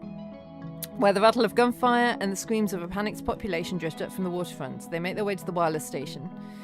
The tall steel telegraph masts of the wireless station have been felled like timber, their cables lying in the dirt. Radio communication to and from the outside world now is impossible. They can see the Secretariat buildings down below as well as the docks, a jumble of scuttled ships and burning launches. Everyone's running corporal. Are we too late? Has the governor bolted? He won't have bolted, Birdwhistle. A British governor doesn't leave his post, he gets dragged from it. To the government house on the double. They reach the gates of Government House. Inside, everyone's running around frantically. Clerks are dealing with masses of locals and refugees trying to find a way out. The group is ignored as they enter and left to their own devices. They find the governor in his study, a stiff drink in his hand. Cynthia Seville salutes him as they enter. Governor, I carry dispatches from Commander Fairfax. Fairfax? Is he still alive? We heard the Japanese had reached the Sulu coast yesterday. The Navy held them for the time, sir. These dispatches contain the Navy's final coordinates for the evacuation. Is there a vessel available for these men? A vessel? Look out the window, my dear. The Japanese have the harbour by the throat. No merchantman is claiming that harbour today or any day soon. We're merely waiting for the knock at the door now. Then it's time to finish this. Hudson, Birdwhistle, follow me. I have one last mission to conduct, and you may as well accompany me. Does that mean we are finally meeting John Fairfax? Yes! Cynthia Seville leads the two bewildered soldiers away from the government district and up the residential hills to an unassuming bungalow. The moment the front door is bolted, her fiancé John emerges from the shadows. John Fairfax sees the two soldiers and pauses for a second before opening his arms to greet Cynthia Seville. Ah, my beloved, finally. You can drop the act, John. We're at war and past the subterfuge. This is Stanley and Arthur. They're with me. Lads, this is John Fairfax, my handler. Oh, so they're not together. Commander Fairfax's brother. Fine. Report agent and quick. The Japanese are at the Jubilee Tower. Jubilee Clock Tower, historic landmark. It survived the war but was demolished soon after when the town was rebuilt. Fair dues. I may have failed in my primary mission, but seeing what's happening on our front door, I doubt it matters. On the other hand, I've got something much better in these circumstances. Cynthia opens her bag and slides over the mist reports. The formulae for the green mist. Everything the service requires to manufacture it. An SIS agent, Lucas Sterling, is on his way back to the Allies with countermeasures, but this is the sword to match his shield. Capital work, Agent Seville. This will make the board of directors sit up and take notice. As John Fairfax reads through the documents, Stanley Hudson takes a look around and finds a hidden room with wireless equipment. I say, who are you people, truly? We're the ghosts in the machine, Stanley, and we're your only ticket out of this graveyard. The harbour's blocked, but the seaplane base at the western inlet is still holding. We have a Catalina, a military flying boat, prepping for a dawn run to Colombo. A flying boat? We're going to fly to London? Not quite London land, but it'll get you to Ceylon in 48 hours. It's tight squeeze and loud as anything, but it beats hanging around here waiting to die. The Catalina sits low in the water of a hidden cove. Cynthia Seville, Stanley Hudson, and Arthur Birdwhistle in new clean uniforms scramble through the waist-high hatch. The plane begins its takeoff run. Keep your chins up, boys. Next stop, the Galface Hotel. Arthur looks down at the burning city as the plane lifts off. Look at that, Stanley. We're flying. We're really flying away from it all. Good riddance to the Ulu. I won't miss her, Arthur. The flying boat banks west, climbing into the clouds. The long flight towards the Indian Ocean has begun. I've found all I could concerning Cynthia right now. I'll write it all up in a side report. It might still be of interest to someone. Okay, so we have done everything. We've got the side reports.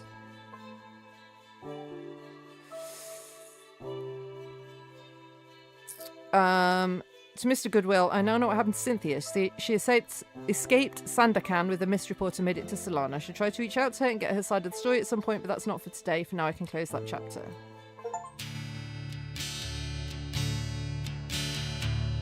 Okay. But I've not finished! I've not finished! I haven't finished! I haven't finished!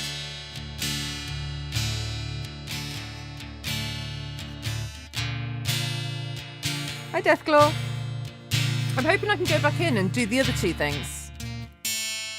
Nessa of Two Evils. I'm sorry, but that is the best name ever.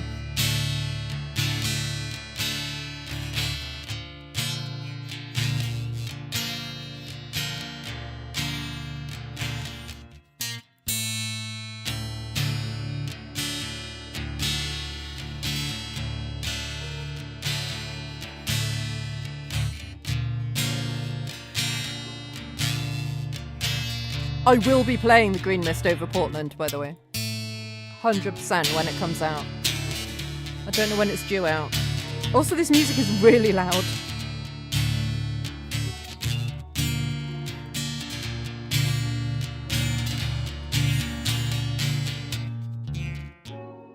When is it out? Green Mist.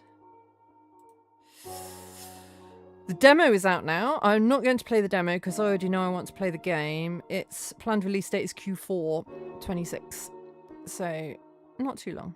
Ah, February 1964. There's a knock at the front door. Who could that be? I'm coming! Hello, Delphine. Agent Seville, what brings you here? I'm in danger and I don't know who to trust anymore. I need your help. What's wrong? What's going on? One of our best agents and a very dear friend of mine has disappeared. The last time I spoke to him, he said he was on something big, but that he was being followed. I'm worried sick, but I fear the worst and that someone from the inside is responsible. Sorry to hear that. What was his name? His name's Arthur. Arthur Birdwhistle! Hell yeah! Hell yeah! I've already wishlisted it. But can I continue, though? Yes, I can. Cool. Good. Oh, I'm definitely playing that now. Right, so we've done Cynthia's journey. Let's go back to the Goodwill Plantation. Because I could send this report off. But that will probably end the game as well. If we go to this one...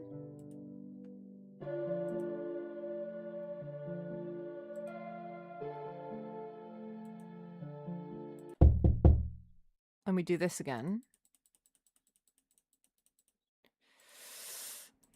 Oh, so what do we think?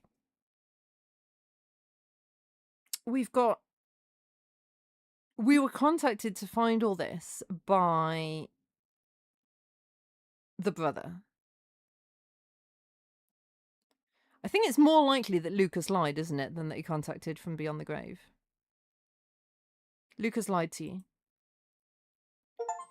Your brother. Your actual brother is alive, Miss Goodwill. What? What are you saying? How do you know my... That's not possible.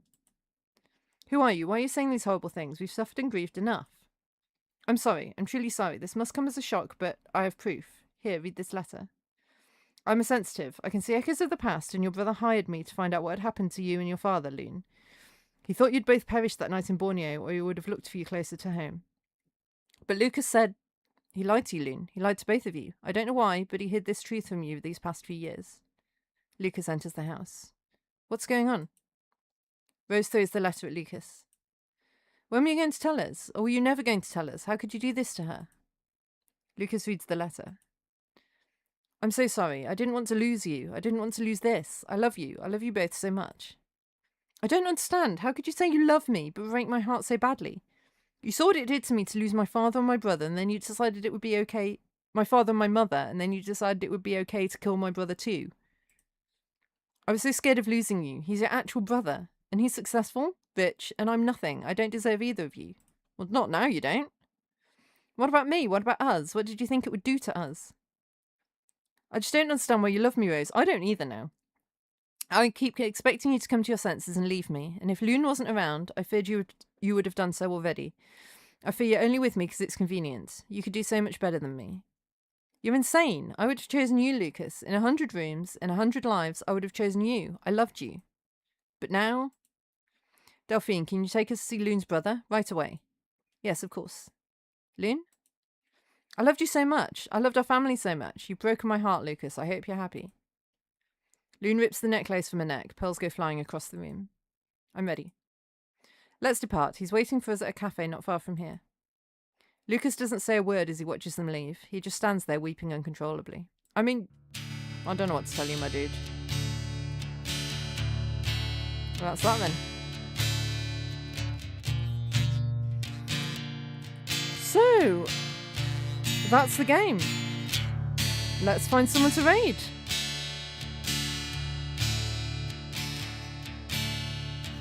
Oh yeah, I could go back and select the last one now. Is there more story there? I can't speed up the thing though.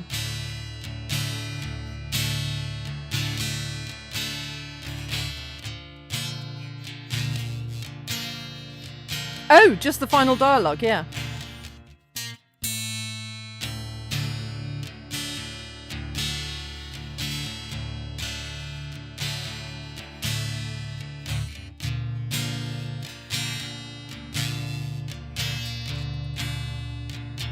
Is there anything different if I send in the letter from the,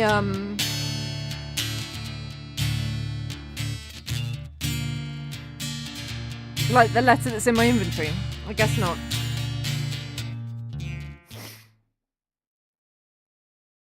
That music's so loud.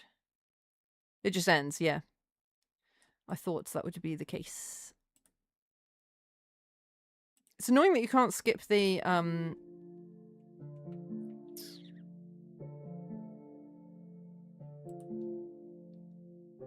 credits. Especially if you've already seen them once.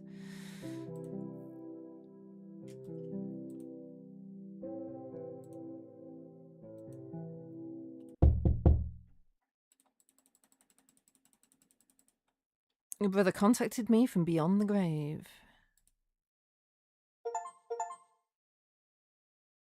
I unlocked all the endings. Yeah. Loon, this is going to sound insane, but I'm what they call a sensitive. I can sense echoes from the past and souls that have not yet departed this world. Ghosts, if you will. Your brother. Your actual brother, Miss Goodwill. He contacted me. What? What are you saying? How do you know my... That's not possible. From beyond the grave. His soul could not rest until he understood what had happened to you. Who are you? Why are you saying these horrible things? We've suffered and grieved enough. I'm sorry. I'm truly sorry. This must come as a shock, and I have no proof save for this journal I wrote describing everything that's happened to you since that fateful night in Borneo. How could I know all this if I didn't have the powers I'm claiming? Rose and Loon flip through the journal, their face white with shock, as they read their life. I just can't get my head around this. How did he contact you?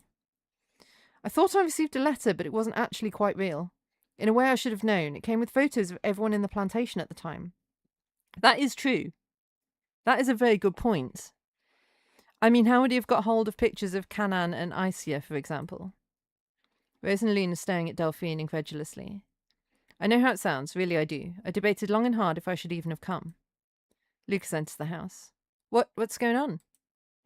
Luna was up to him and hugs him tight, crying. It's Lune's brother. This woman claims she spoke to him.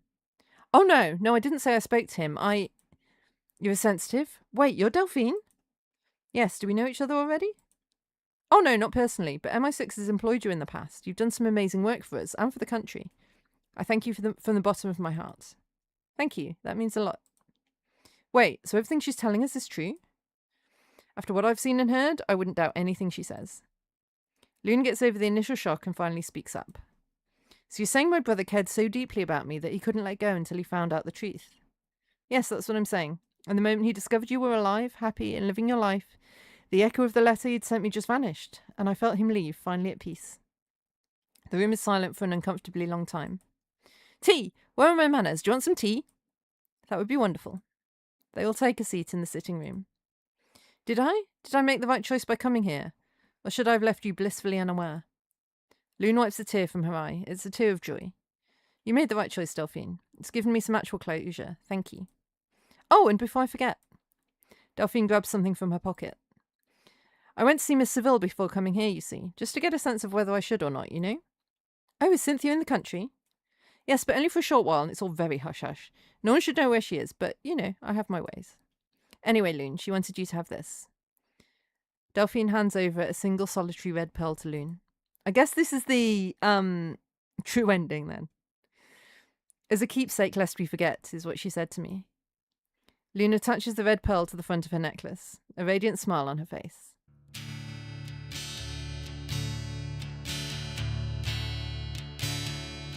It is a choice, but that feels like it fits more with the game.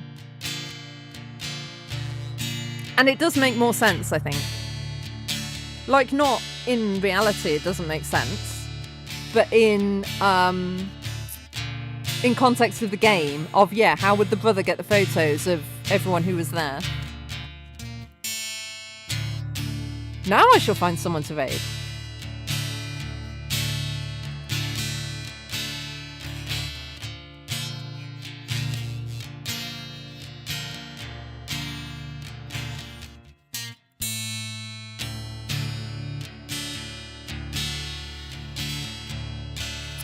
Let's head over to Acid Flowers, playing Esoteric Ebb, because they were here earlier.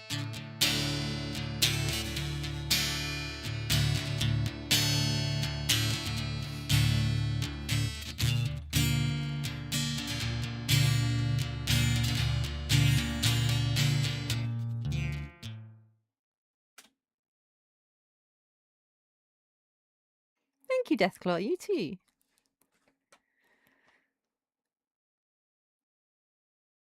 So, copy the raid message, paste it when we get there. There's one for subs and one for non-subs. Thank you all so much for watching. I hope you've enjoyed this game. Like I say, have a look at Type Help if you have, or wait for the Mysteries of Galley House. It's an excellent game. Thoroughly recommend it. And I will see you at some point during the week for some game or other. Because we finished both games we're playing. We finished Zero Parades and we finished this. So I will be playing something else during the week. And I will be playing something else next Sunday for Sherlock Sunday. So I hope to see you then. Until then, bye-bye.